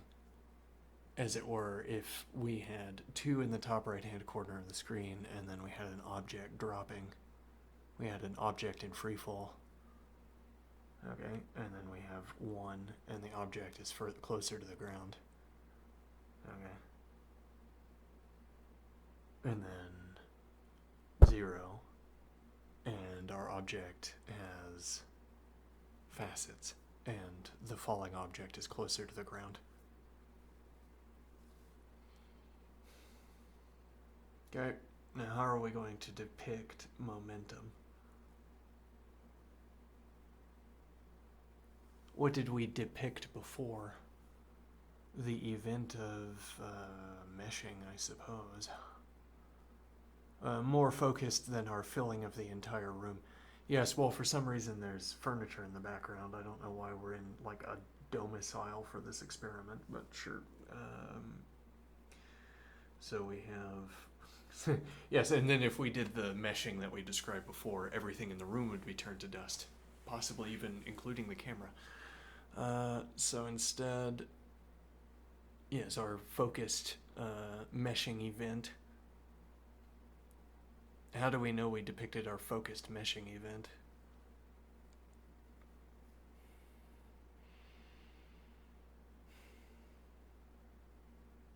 How do we know that it was an event? Well, we've gestured towards that idea with 2, 1, 0 and the falling object in the scene. And it's like we can say, between 1 and 0, I provide this explicit accounting for what occurred, and you'll find that my explicit accounting predicts just this faceting on the object. Notwithstanding that there could be alternative descriptions of what happened between 1 and 0, where those descriptions also explicitly account for this faceting. Okay, and then much of the work is being done by this out-of-scene description. I suppose the alternative idea would be to have a planing machine, e.g. in the scene, that goes around the surface of the object. But you know, what a sharp tool we had in our hand when we had the laser. But how dull of a tool we have now that it's a planing machine. What do I mean? Well, the laser could do whatever we wanted it to do without further explication, but a planing machine... Lasers are like magic, but planing machines are like machines, and now we are going to need some accounting for the interaction. Well, and it's because the interaction between the planing machine and the sphere is going to happen in the scene. It's going to happen on camera, as opposed to the laser meshing, which happened in the interval between 1 and 0, presumably. Now we have to know whether what we're depicting is impossible or not. I depict the planing machine coming into the sphere. Okay, it's arriving at the sphere. Now I need to know details of the planing machine. I need to turn the planing machine into a logical object, and then I need to turn the sphere into a logical object, and then I need to run them one against the other. Okay, and this will make some prediction in the logical object that I can project as a prediction into the world. Okay, and then I can find out whether an actual object would behave like this. But maybe more importantly for our purposes, when we play the video forward, when we play the frames forward, we won't find any fault in our accounting for how the machine is interacting with the object. It was our accounting for how the machine interacts with the object that gave us the image. We can't disagree with it. Huh.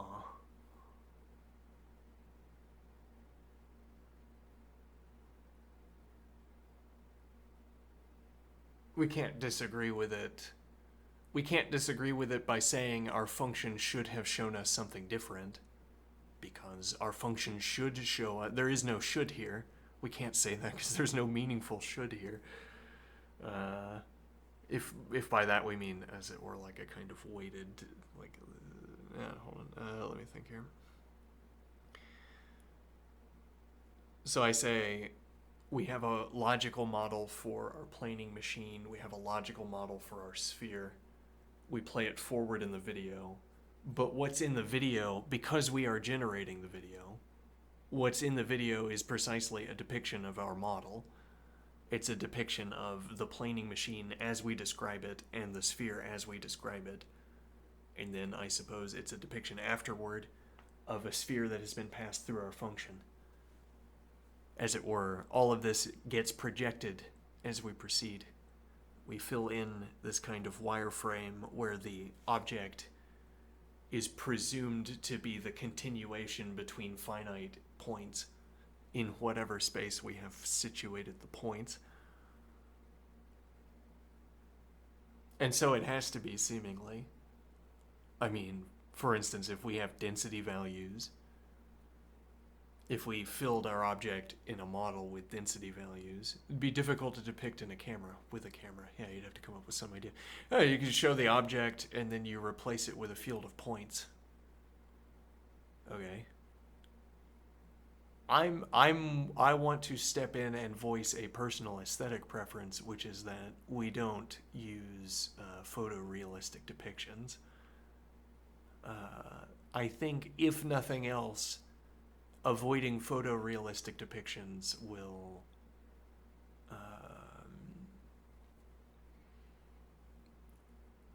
prevent me from butting in endlessly with objections about how what you're saying is wrong because you're trying to talk about the world,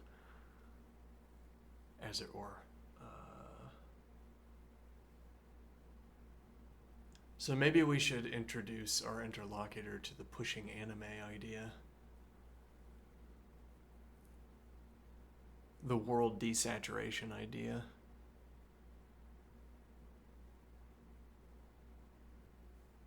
Well, okay.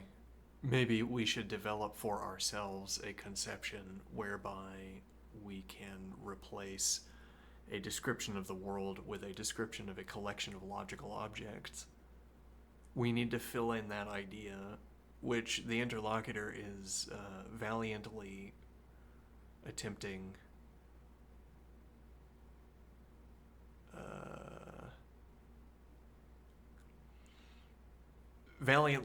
to get us to stick to the details. But yeah, so I say I don't want these photorealistic depictions of the world. I want, as it were, depictions where the appearance of a characteristic is the specification that the object has a characteristic. Okay? Now, with a photorealistic image, that cannot be the case. I do not take myself to be offering descriptions that fill in all of the details.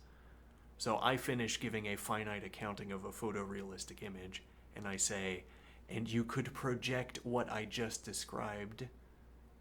You could choose out of a pile of projections what I just described, and some of those images will be desaturated, will obviously be desaturated.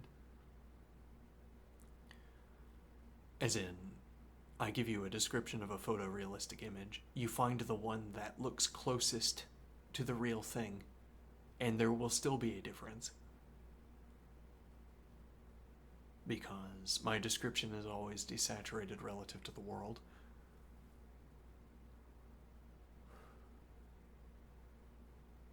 Now, though, the point would be you could also come up with scenes that don't look like the real scene at all. You could come up with the scene that looks least like the actual scene, but that would be in two regards.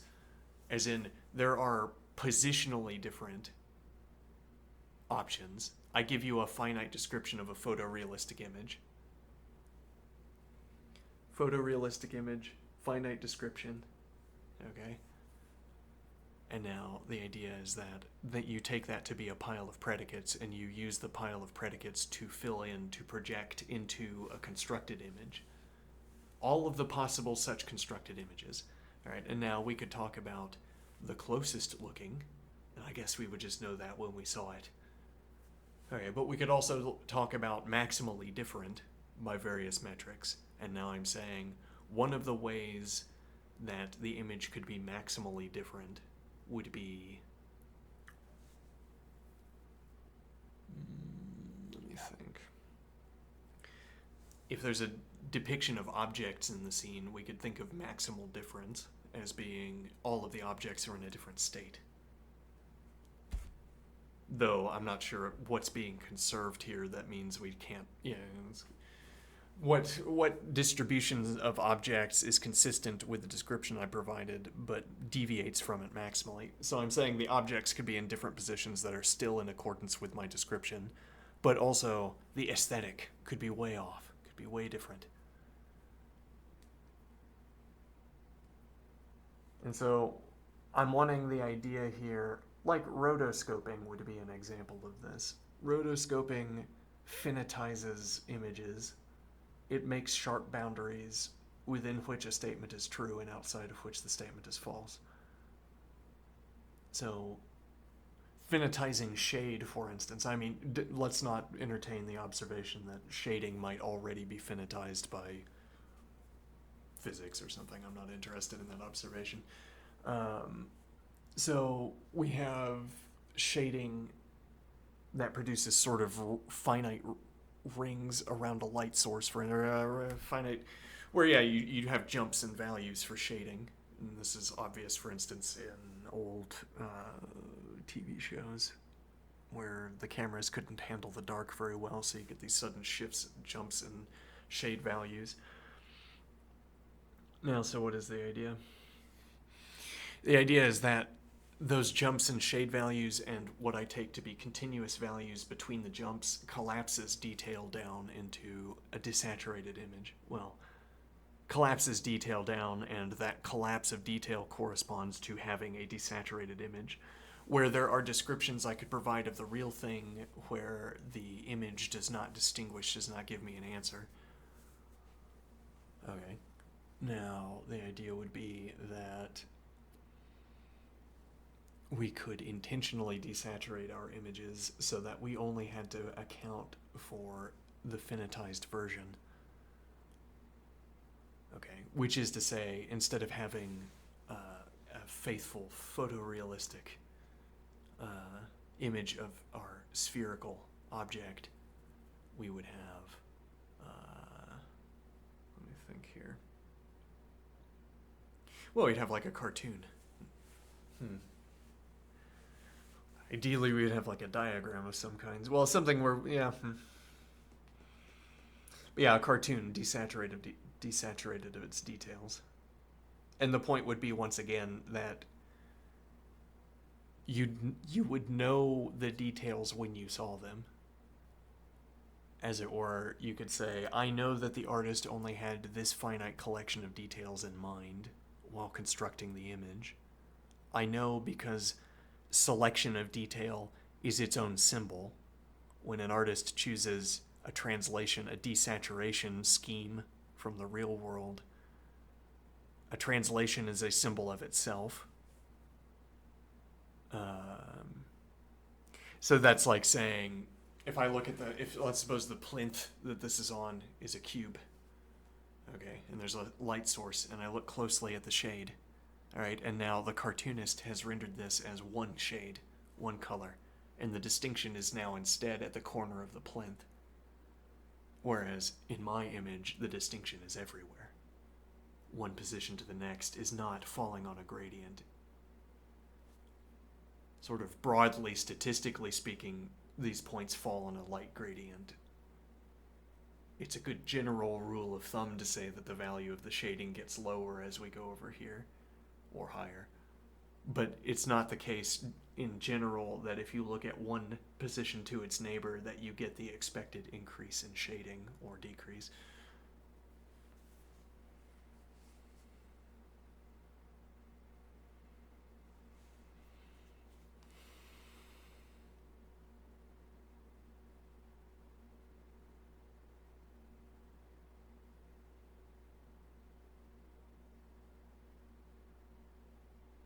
Now, what is the idea?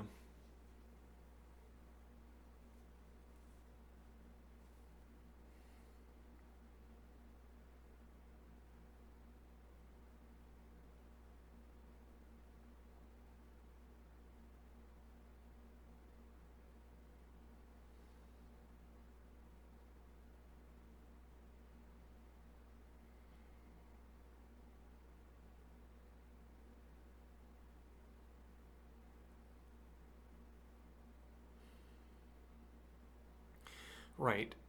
We're saying that in in these desaturation schematics, when we see instances of these desaturated schematics, we can take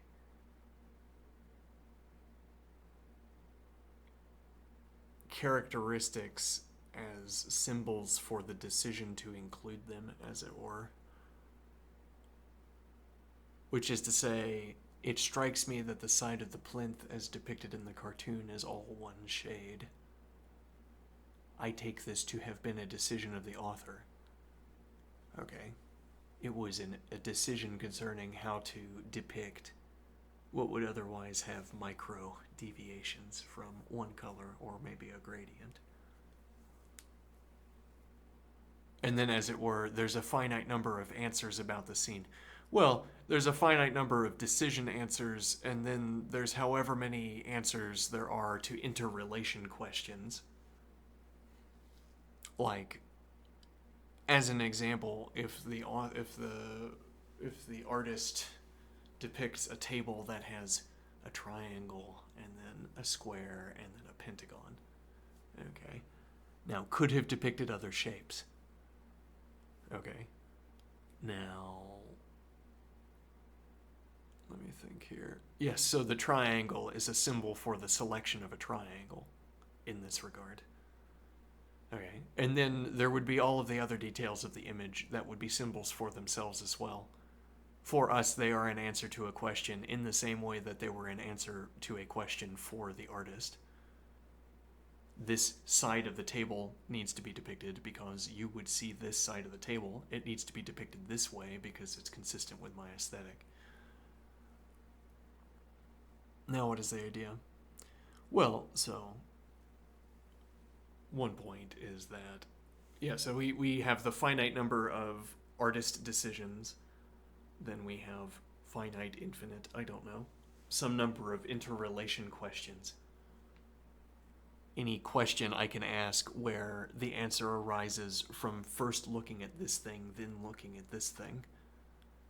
If, for instance, I ask, is this a progression from triangles to squares? Okay, this isn't a question about the triangle by itself. It's also not a question about the square by itself. It's not a question, well, hold on, what am I trying to say?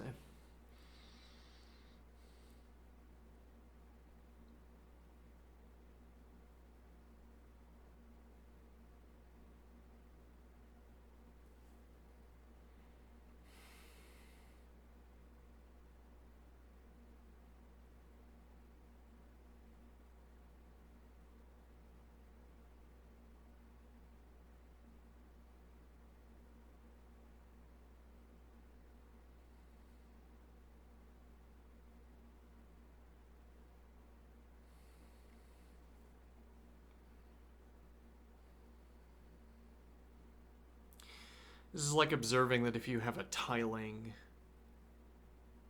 there's a question, finite tiling, there's a question of what all of the tiles are, and then there's pairings of tiles. The pairings of tiles you could do with a coordinate system. You're effectively pairing up coordinate positions. You're saying whatever shape there is at this position, I want to pair it up with the shape that is at this position. Okay, your motivation for pairing up those positions would maybe reference the shapes themselves. So the idea is like this, that we're imagining somebody looking at a tiling where they know that shapes are present, but they don't have a good way of describing any of the individual shapes. So instead of describing individual shapes, they begin to account for relations between shapes. And the idea would be you never have to describe any of the individual shapes. You only have to say, I looked first at shape A and then at shape B. And if you do the same, you'll know why I did that. You'll know why this is an interesting thing to do. Or, I looked at shape A and I looked at shape B, and according to our theory, for these nameless shapes in the tiles, in the tiling plane, again, we don't give names to the tiles. We just say, I have found a good reason to look first at this tile and then at this one. Okay, and then when we look at the depiction of the tile, we say, ah, yes, that makes sense to me. I see why you would want to look at tile 1 and then tile 2.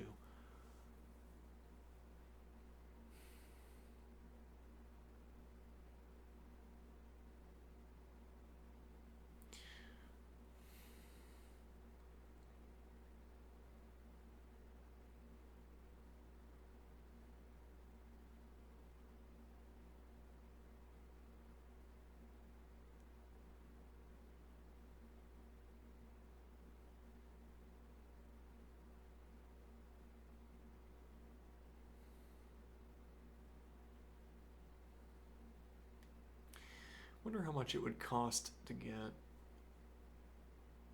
colored glass Penrose tiles.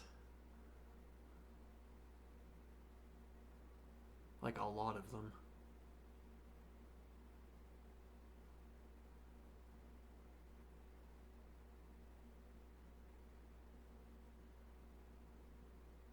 Just fit them together in frames as a art activity. Put them under glass. Or play around with them on the desk.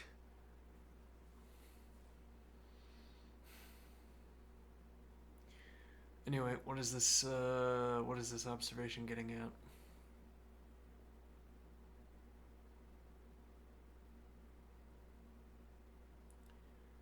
We want... I'm trying... I guess what I'm trying to do is bring to mind examples from...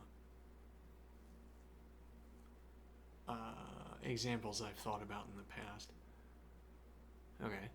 What we'll want to do on occasion is talk about people like we talked about our dust generating measurement equipment. We have our dust generating measurement equipment. We have the object to be measured. This process created dust, sheared it right off. Okay. And now the idea is that people are like this as well. It's not just our measuring equipment. And so the idea of the conceptual machinery even of the shearing of the measurement equipment that produces dust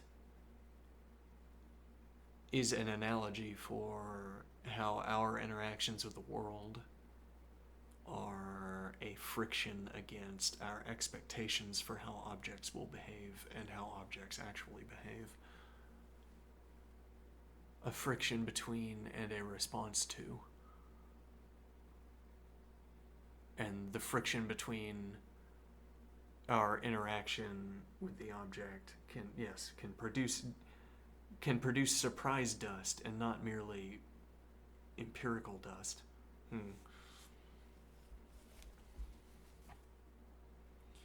Or the dust that kicks off of objects can feed back into the activity of interacting with objects, whether in a favorable way or unfavorable, I don't know.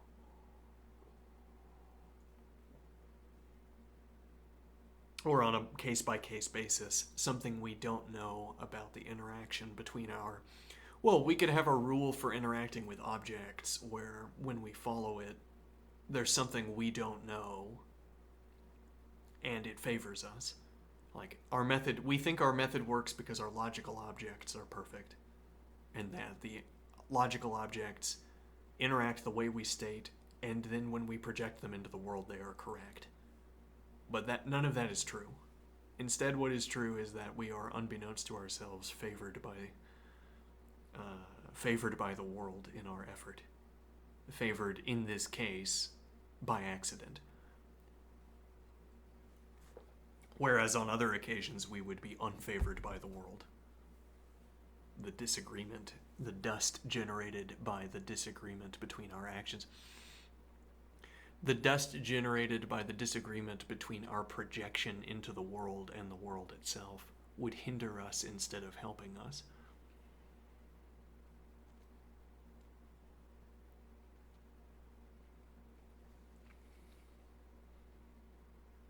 Okay, that seems like something we could convey to the interlocutor more or less directly. Yes, but we're looping back and forth between these two kinds of states where let me see here. Looping back and forth between these two kinds of states where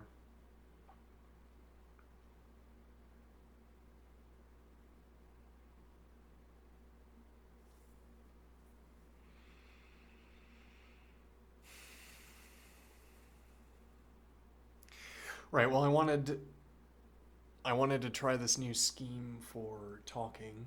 Yes, well, and there is a way that this new scheme for talking with the interlocutor could proceed. We could respond less and more critically, and then we could hit the end of the pile.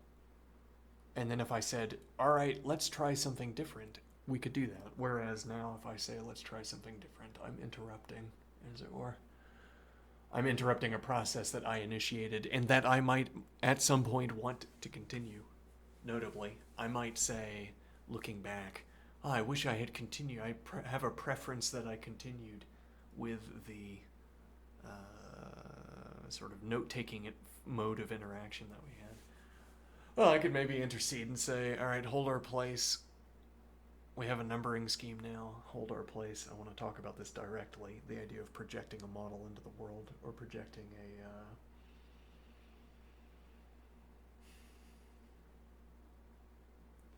well, okay, I'd make a note here that the process that I follow for thinking, the process that I follow for studying, as we have intentionally noted, is not about accumulating knowledge. As in, my studies in math are not about accumulating math knowledge.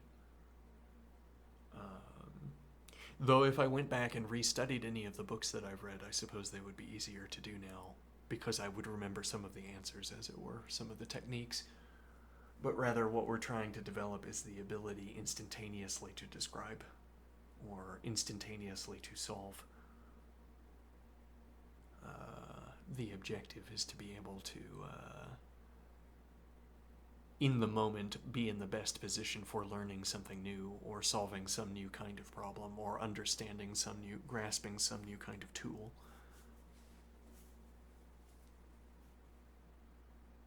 Okay. Now, similarly, talking about the question of objects and events and surprise, what we're trying to develop is facility. We're not trying to build out a knowledge base, though we will incidentally do so, I suppose.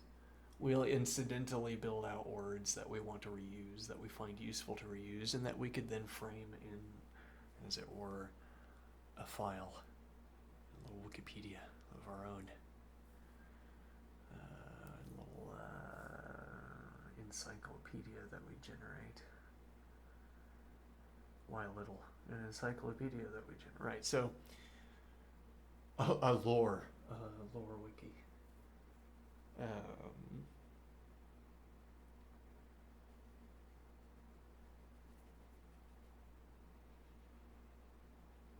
Now, again, the point is not to build up. We're not trying to construct an edifice, though we might end up constructing an edifice. We're trying to... It's like I'm trying to speedrun the ability to explain what objects are. For now. And then we'll move on to speedrunning the ability to explain. Or rather, speedrunning explanations. We're trying to again increase our instantaneous capacity to consider and explicate. And the idea is that if we maximize that, if we work on that, then when we really need to explain some idea in the course of the remarks on the foundations, then we will be able to explain that idea quickly. We're trying to grind out the technique up front, because being interrupted by technique is ruinous to my focus.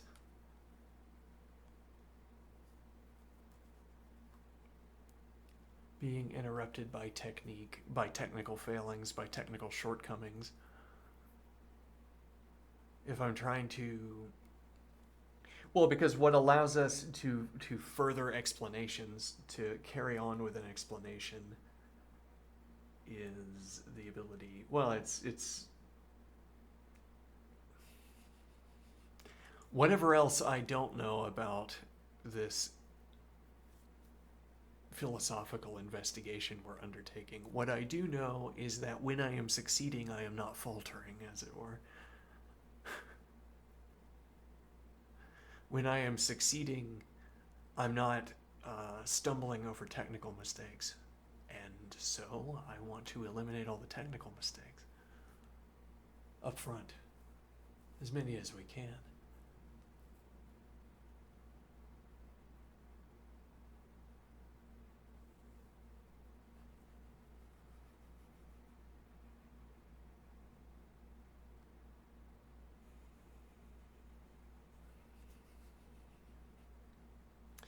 I say we leave the copper sheet alone. We take our pile of copper sheets that have been impacted by chisels, however many there are, and we return with better equipment for measuring it. And now the idea is that we look at a projection of the lower resolution model,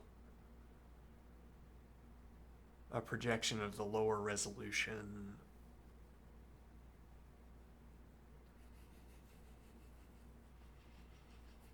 mathematical construction onto the world, and then we have to come up with some accounting for what it means that this image is lower resolution, flat surface or fuzzy surface, flat surface or blur. And then we have to come up with what we could see more sharply. And then the idea, the friction generated as a result of a mismatch between our construction, our mathematical construction in the world. All right, I'll be right back.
what we will say.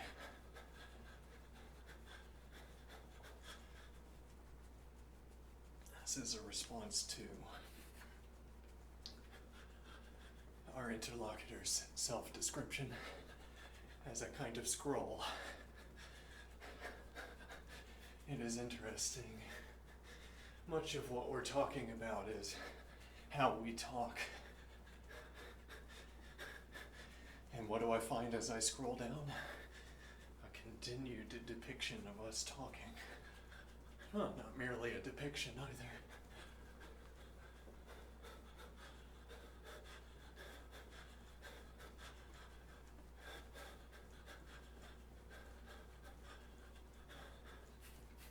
Now, so there's the material, as it were. There's the object in front of us that I can point at and talk about. But then also, we might want to find ourselves talking about the two luthiers down in the layer below. And there's a description, there's an ongoing discussion that I can chime in. So I can either join the two discussers, or I can make a comment about the two discussers making comments about the two luthiers.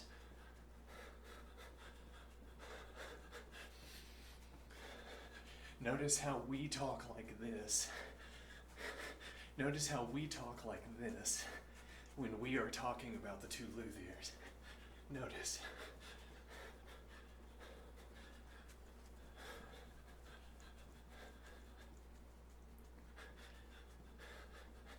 Now, but a follow-up point here is that my objective in scrolling through and responding is not, as you might suppose, to arrive at the end of the scroll.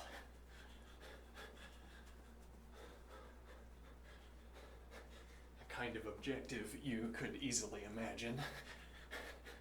I wrap up all of the questions and we get to the end of a loop. Like we're shoving a sleeve into the sleeve, you know, into itself. And then we get to the end, and the sleeve goes all the way through.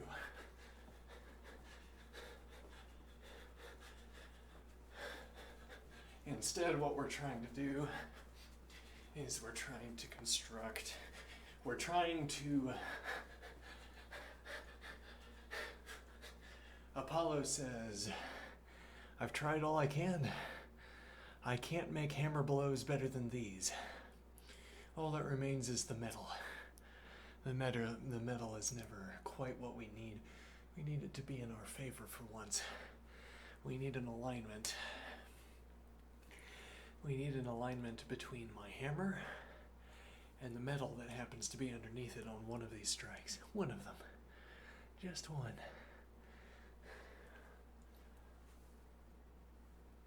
Not that one. Let's keep going.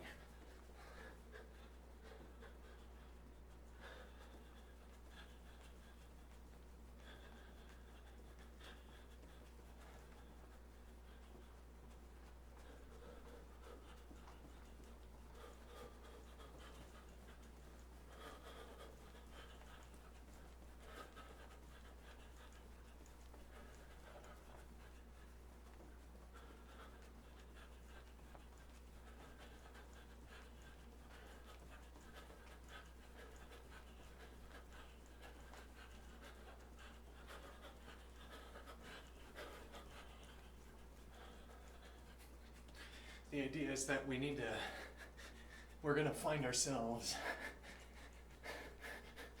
albeit by the separation, we're going to find ourselves in the midst of a discussion, and at some point it's going to lock in, and what you say and what I say are going to match up really well. Either what I'm currently reading, or what I am able to say in response to what I am reading. One of these two is going to line up well.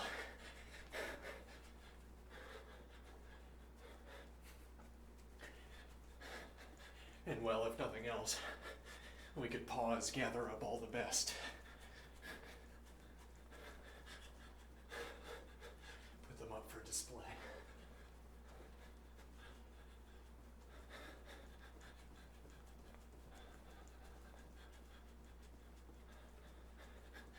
actually interesting question.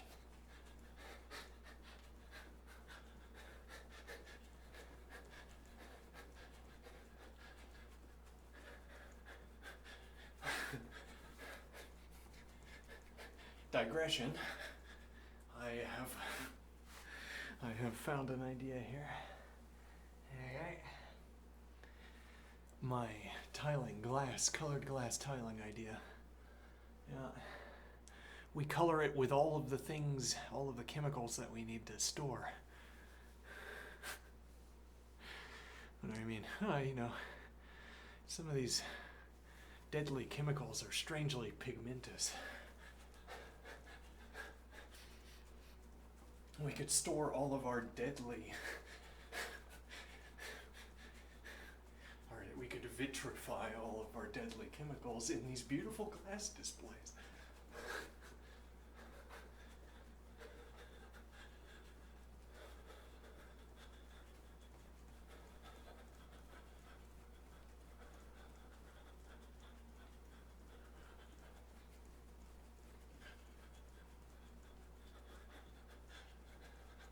Well, actually, the idea was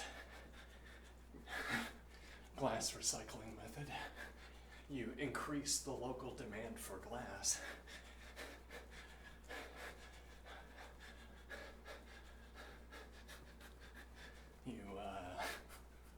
You create an art department at the local university. You foster an art collective that works in glass, creating a local spike in demand for glass. And all of the art in town is glass art, instead of oil paint art, acrylic paint art, clay art. Well, we don't grow lead chromate here, or whatever. We don't grow titanium oxide here. We do import a lot of glass that ends up going into the landfill.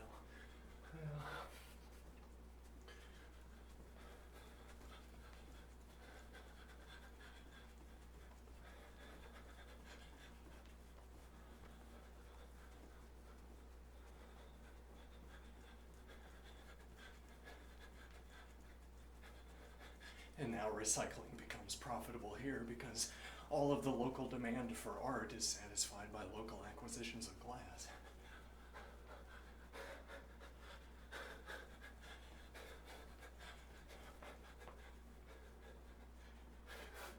Worst comes to worst, we could melt down all the art, get our glass back.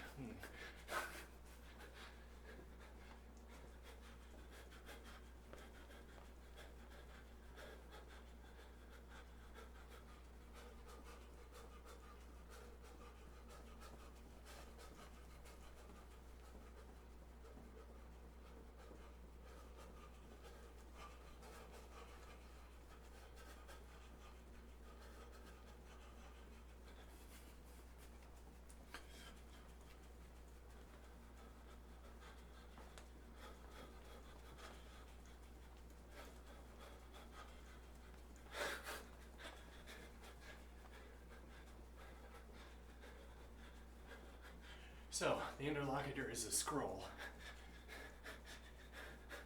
Well, is a scroll. Together, the interlocutor and I are generating a scroll that I get to keep scrolling into.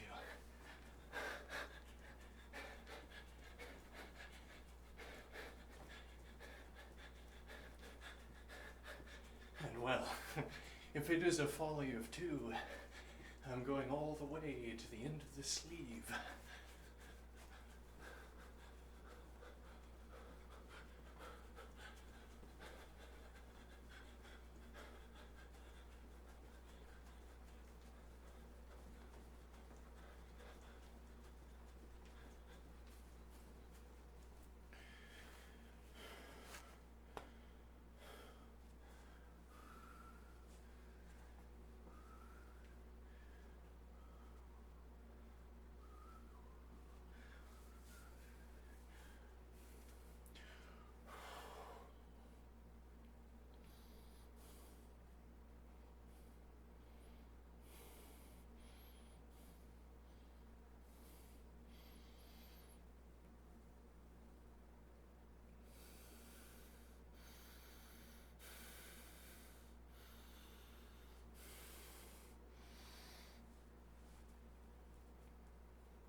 object speed run.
This process is so confusing.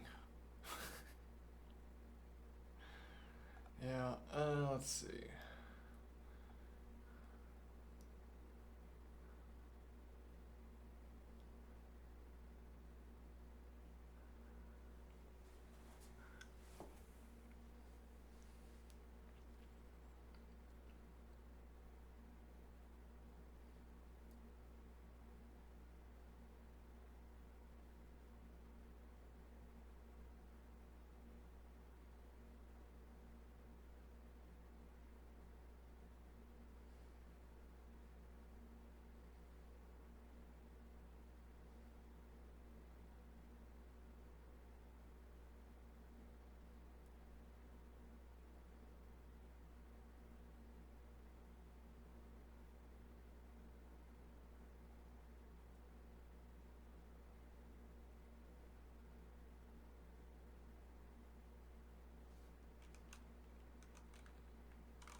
Yeah, I need to leave myself a note.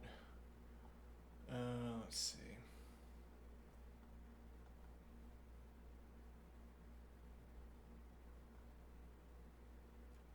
Yeah, I think this is where we were.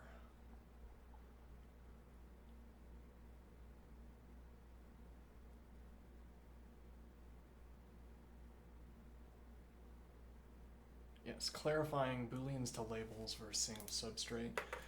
We talk as if one object underlies multiple booleanizations, yet sometimes each boolean cluster really needs its own substrate. Rephrase, when Boolean tests line up geometrically, copper grid, cello body resonances, treating them as facets of one object is productive.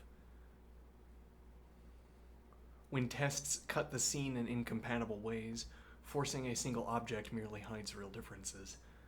Better to let multiple substrates coexist. Implication for our ledger. Ledger row is... I don't know what this angular bracket is, though if this caught on so that I could have an additional bracket, that would be good. Ledger row is tool state, material state, Boolean outcome label. Might not have any special meaning, might have a special meaning. Entry positions, tool state, material state, Boolean outcome label.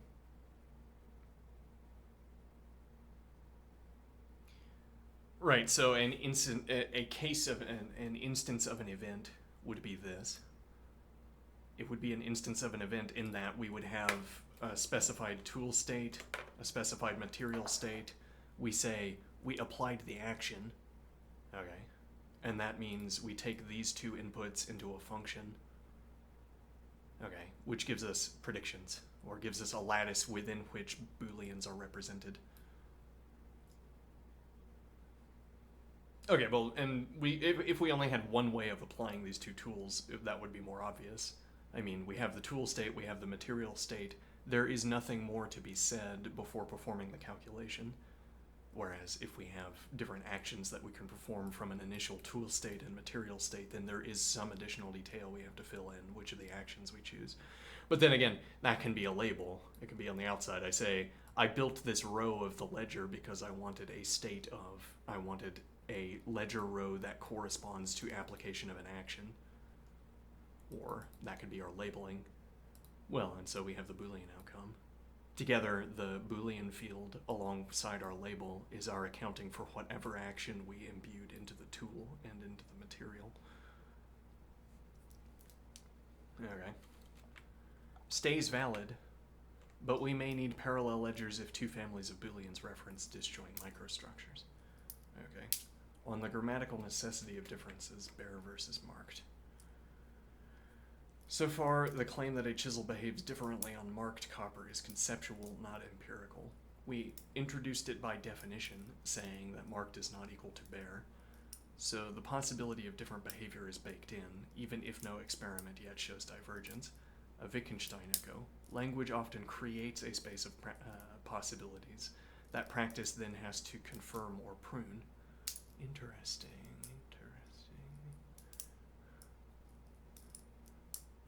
Language often creates a space of possibilities that practice then has to confirm or prune.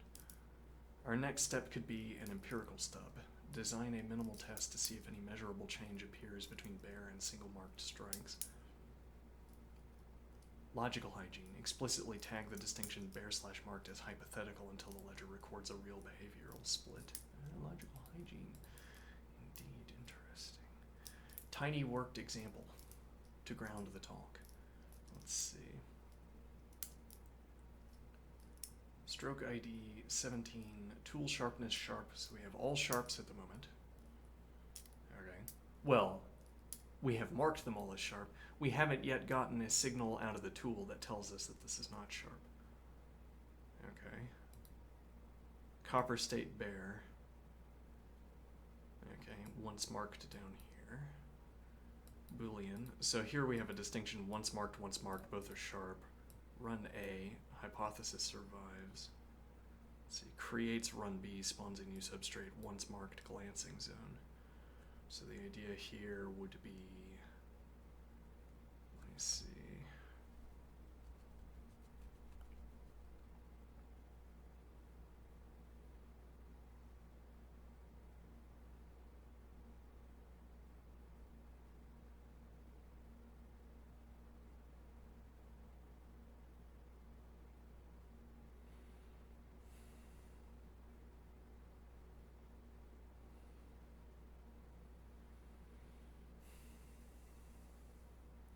Are these taken to be consecutive? Well, they can't be...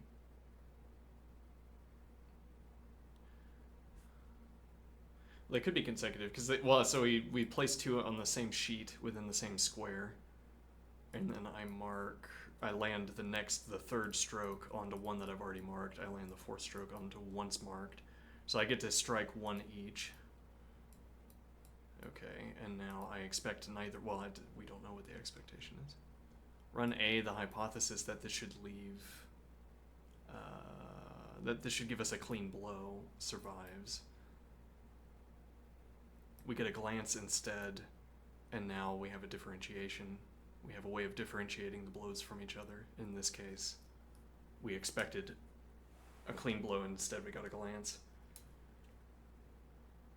Stroke 20 is the first empirical data that our grammatical distinction matters. Now the question, do we hold to one object, copper sheet, with a new subzone or split into two substrates?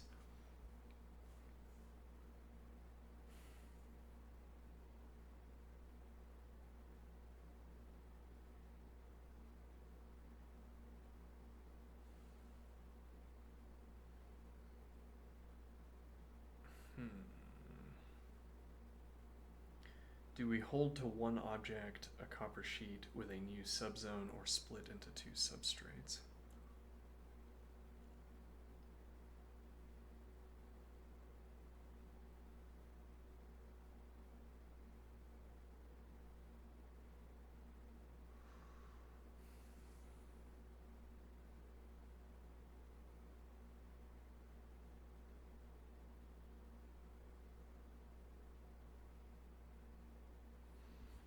Let's see what the interlocutor thinks this is asking. Adopt the numbering and keep iterating on this single ledger until a real divergence forces split or merge decisions. Jump to the musical instrument and redo the table for pluck/bow booleans. Vidi. Passed through my head. Return to Vidi's inferences litany. Return to Wittgenstein's inferences litany. No, we're not going to do that yet. Let's see. Pause and refine the coordination scheme itself. Let's see. So I'm currently on 07. Okay, now we're going to say, let me think here.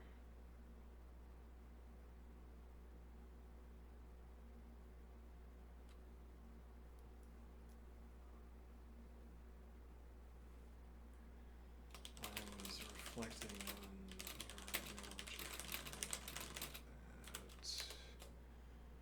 this mode of interaction is like reading through scroll.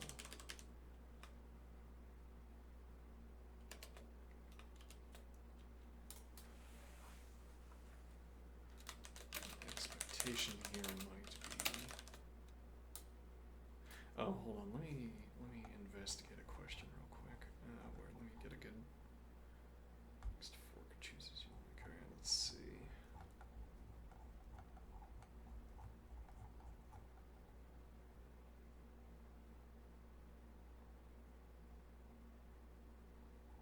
Okay, never mind. Let me see here. I was reflecting on your analogy from earlier that this mode of interaction for me is like reading through a scroll, and expectation here might be that I want to arrive at the end of the scroll with some firm conclusion in hand.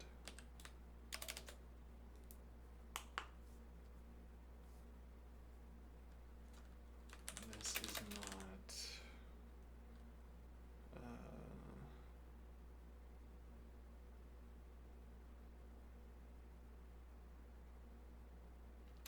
the outcome I am expecting. Rather, we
might be misusing that word. Yeah. I'll only occasionally. This will be an uncolored will. Color annotation. Both of these sources will be valuable for our project. I can talk about the luthiers, the object example. I can talk about us talking about the luthiers. Both of these sources will be valuable for our project.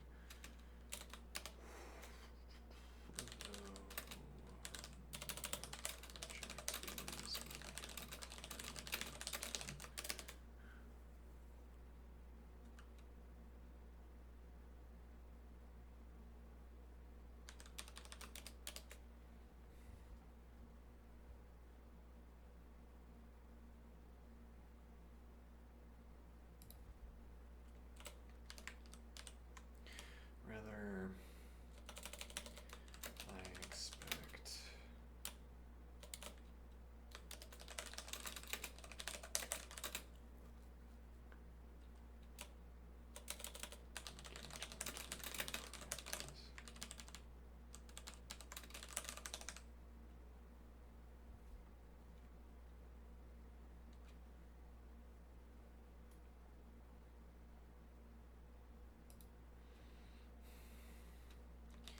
I want to see if we can run, if we can avoid an explicit counting. Hold on. Yes, that's correct. Let's see. I want to see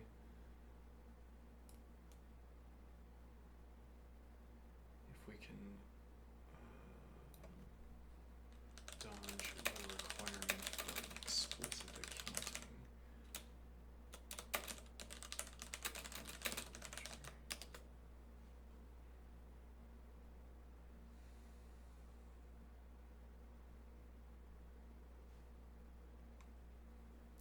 I want to see. I want to develop the idea of projecting a model, projecting a mathematization into the world. Mathematization.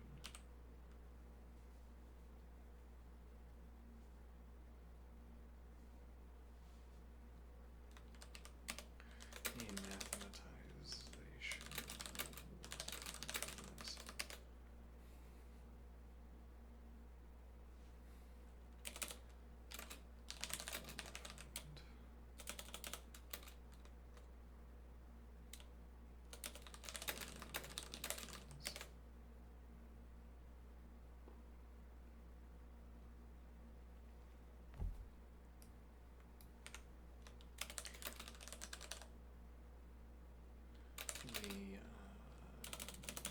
words.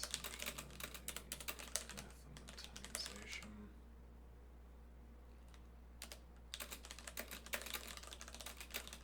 I want us to consider an image.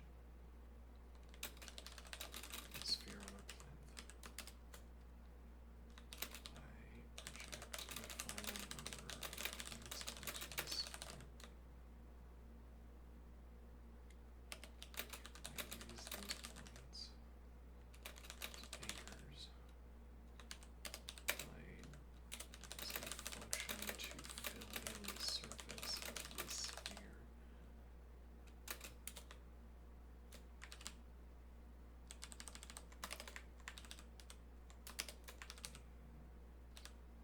Function to fill in the surface of the sphere between these points. If you feed the function, you'll receive back a three-dimensional depiction of the sphere.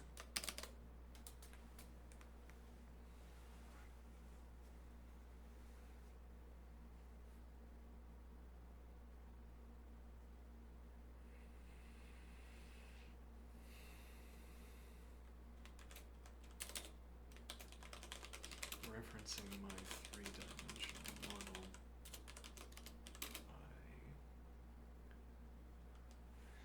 there's a better way, yeah, probably what we were saying out loud. There's a better way to introduce, oh, hold on. Oops. There's a better way to introduce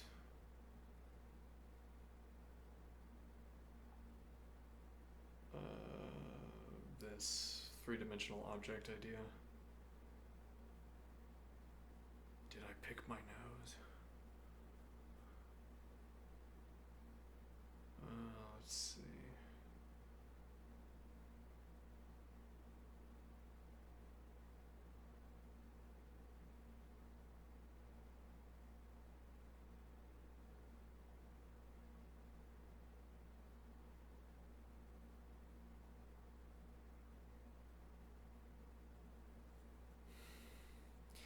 Yeah, we want to introduce the idea of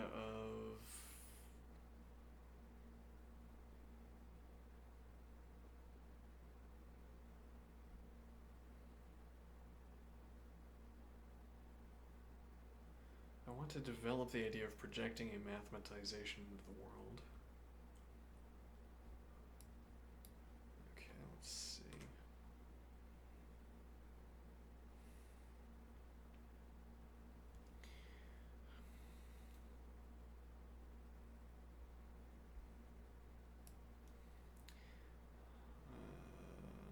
I want to develop the idea of projecting a mathematization into the world. To introduce my conception.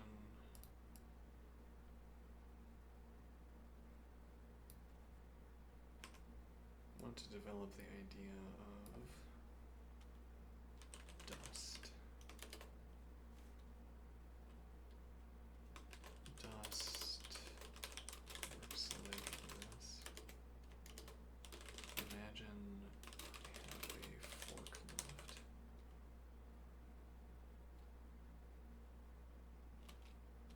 Imagine I have a forklift, a sharpened forklift. What this means is that the tines on this forklift are exceedingly sharp. When I drive the forklift into an object, the tines will always pierce cleanly. Yeah, but it's not a forklift though, it's like a box. I have a sharpened box. Yeah, okay. Imagine I have a sharpened box. And the box, there is a missing face in the box. Imagine I have a configurable three-dimensional object with a face missing. The edges where the face is missing are exceedingly sharp. I use this box in this way. I push this box into other objects. I load my box onto a forklift. I carry the object away inside the box.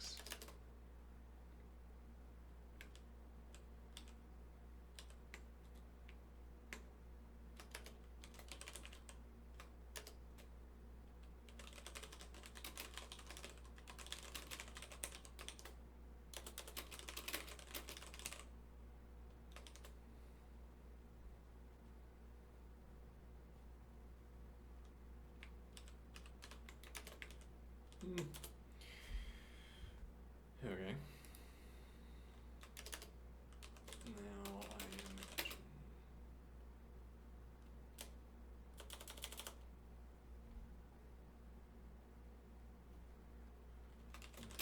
the exposed edges of this box are exceedingly sharp. When I push the box into the object I want it to encase.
suppose the object I am picking up is machinery encased in amber.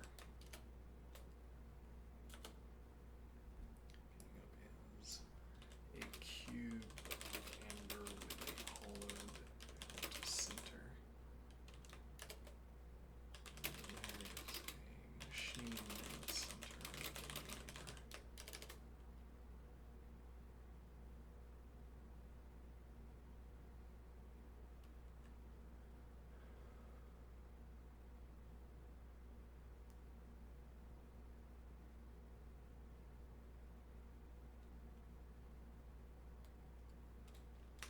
My only criterion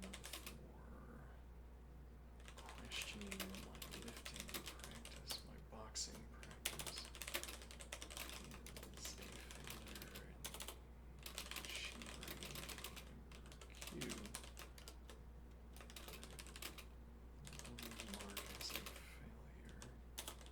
Such a rotation of the cube as forces the sharp edge of the box into machinery. Otherwise, I might, but I find out quickly.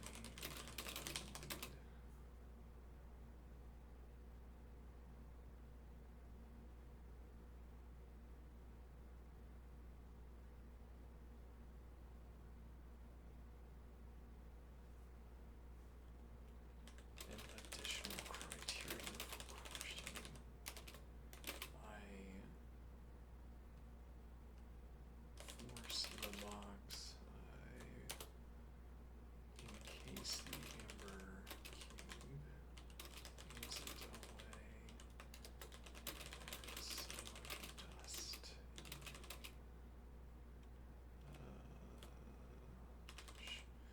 there's so much dust sheared off the cube and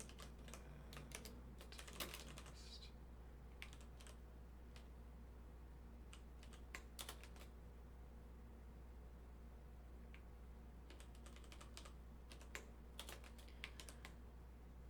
There's so much dust sheared off the cube that the dust is massive, contiguous,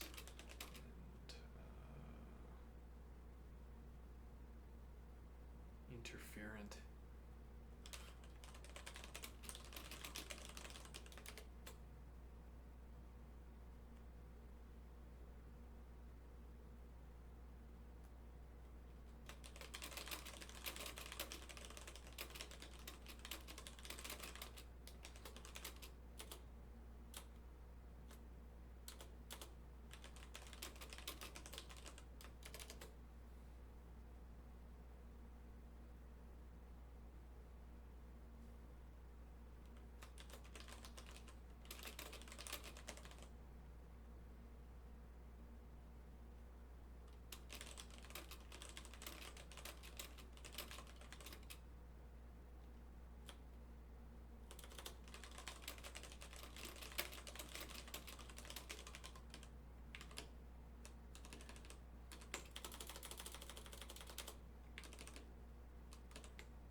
the puzzle. Different marking styles leave different microdepositions, and this would be a motivation for arranging our investigations in such a way that, whatever else we agree or don't agree, we know the two luthiers did not overlap in their applications of technique. Though it is troubling to observe, we do not expect the two luthiers with different styles to reach firm conclusions about the other's markings. Each style comes with its own mode of characterization, but we do expect a firm conclusion on this question of whether their inputs ever overlapped. As it were, I know they can tell me about their own technique, but it can't be part of their technique to be able to answer questions about overlap with someone else's technique, at least not in the general case. My observation. But two different ways of leaving a mark leave different physical depositions. Observes that a hypothetical explanation for a glancing strike is that what we thought could only leave one kind of mark can instead leave two different kinds of marks, and each kind of mark deciding a different outcome when exposed to the same second strike. So when T2 lands on marked metal, it may succeed or fail depending on which deposition it meets. A usage from mark here would be: copper is unmarked if there is no technique we can apply that will behave unexpectedly, or copper is unmarked if there is no technique we have applied that behaved unexpectedly. Both of these prioritize the accounting of the agent in the scene, as opposed to prioritizing our account as omniscient observers and scene setters, as it were. Another usage for mark here is that we construct lasers that are even finer grained than those available in scene, so that we can note scratches that are imperceptible to the agents in scene. And our theory doesn't yet predict which, success or failure. We are eager to extend our theory until it enables a prediction in just this kind of circumstance. I am up to how the ledger steps in. This is enlivening. I wonder how I should direct my mathematical practice were I to speak more carefully in discussions like this.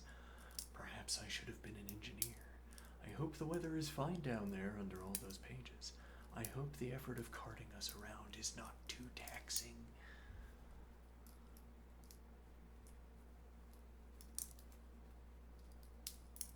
Firm edge versus style-independent conclusions. Style-dependent conclusions. Let's see. Overlap detection is almost style-independent. Given any two luthiers, even with wildly different stroke philosophies, there's a shared, crisp question. Did any two footprints share area? That's a geometric fact. Geometric fact, indeed. So the ledger can record it in a style-neutral column. Overlap equals 0 out of 1. All the richer why-did-it-glance analyses can disagree, but this Boolean stays common ground. And that's what we want to say anyway. Though, how do we know that should be common ground? 3 workable notions of mark. Let's see.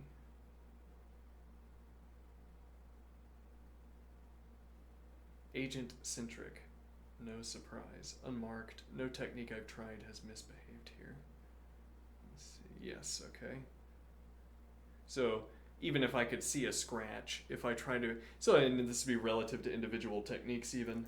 I say I see a scratch, there might be some edge case technique where that scratch is decisive, but it's not decisive for these other techniques, so it's unmarked on the basis of which technique I'm talking about. Perspective, first person practice bound. Predictive for this agent, blind to finer scratches. Agent-centric empirical failure. Unmarked equals none of my strokes have breached a hidden boundary yet. Yeah, so the zinc boundary idea is also sort of generalizable. It doesn't have to be a literal layer of zinc. It could be, well, it could be the bombardment boundary. Like, where does this, where is the line beyond which some characterization always flips to on or off, depending on whether it was initially on or off or on. Let's see, perspective the same, updates naturally with new failures, still subjective. Omniscient laser, yes. preferred position. Marked equals any micro deposition above X micrometers detected by super laser. Exactly. Which notably, what super laser do you have? What super laser do you have? Huh? Because we'll just use that one because I'm not going to make one. Yeah. Let's see. Perspective observer / lab. Yep. Objective, but may label as marked what the luthier can't possibly feel. Risk of irrelevant detail. A good engineering move is to start agent-centric, keeps the model tractable, and add the laser layer only when the simpler theory stalls. Indeed. Extending theory to predict the uncertain outcome. Let's see.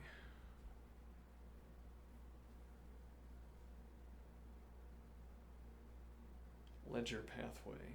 Record. For each once marked strike, log microparameters. Let's see.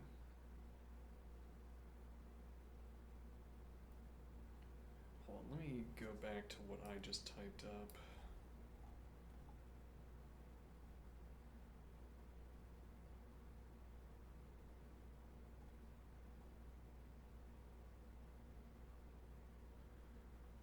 No, yeah, okay. Let's see.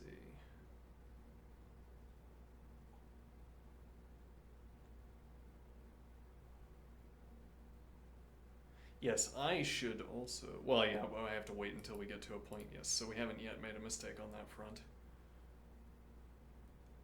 We'll take up the practice in the nick of time. Yeah, let's see.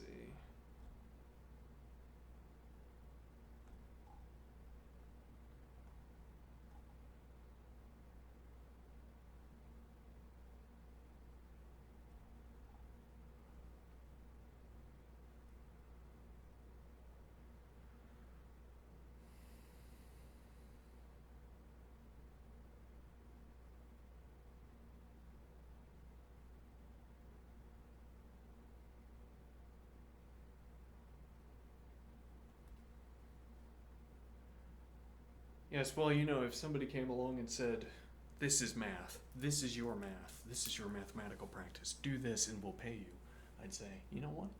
That's a good idea, let's do that. As it stands, how much time do I have a day? Well, you know, let's see. Good engineering move is to start agent-centric. Let's see, ledger pathway record. For each once marked strike, log microparameters. Right, that would be, for instance, if we had the laser, that would make that quite easy. We mark microparameters. Well, and so the idea would be we would have, I guess we would always have a two-tiered classification scheme. We can't use our lower resolution classification scheme that talks about our chisel. I guess our lower tier classification scheme that models, as it were, the canyon, as opposed to the surface of the canyon walls. We can't use that model to talk about the surface of the canyon walls. We could try to force it. We could try to say the canyon is a perfect mathematical stand-in for any micro structure we could identify, because it's canyons all the way down. Though I chose the word canyon to make you imagine something large. Cluster, apply a simple class. Well, but even then, even if you said this model works fine all the way down, you'd still have to apply it in a tiered fashion. You'd still yourself be making the distinction between the canyon overall and then the canyon that's sort of cut into the edge of the canyon distribution that's cut into the canyon. Let's see. Record. For each once marked strike, log microparameters, residual depth, burr roughness, tool edge radius. Cluster. Apply a simple classifier, e.g. threshold on burr height, to split marked into style A versus style B depositions. Okay. So this would be an attempt to extend our theory. Okay, but so our end of this dialogue now, I've just announced. Well, I mean, we don't have to follow through on our end. We could do whatever we want. But if I want to follow through on my end, we need to be thinking about this dust idea.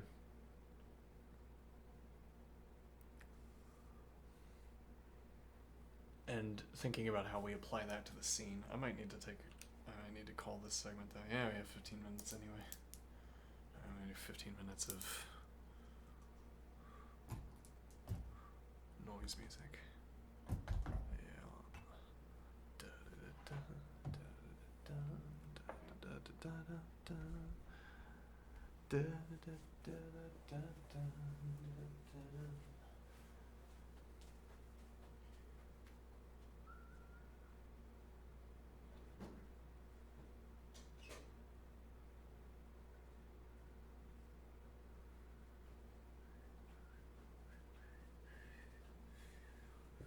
We can also end early and get back earlier for math.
Increase the degree of excitement.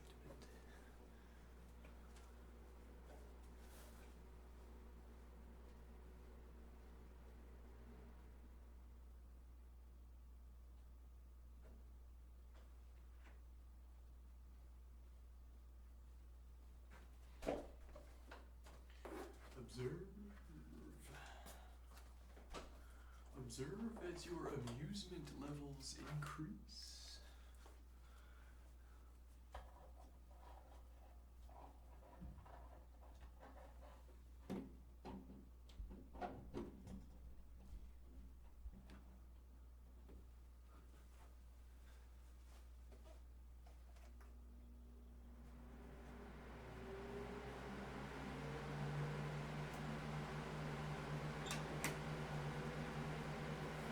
You amused yet?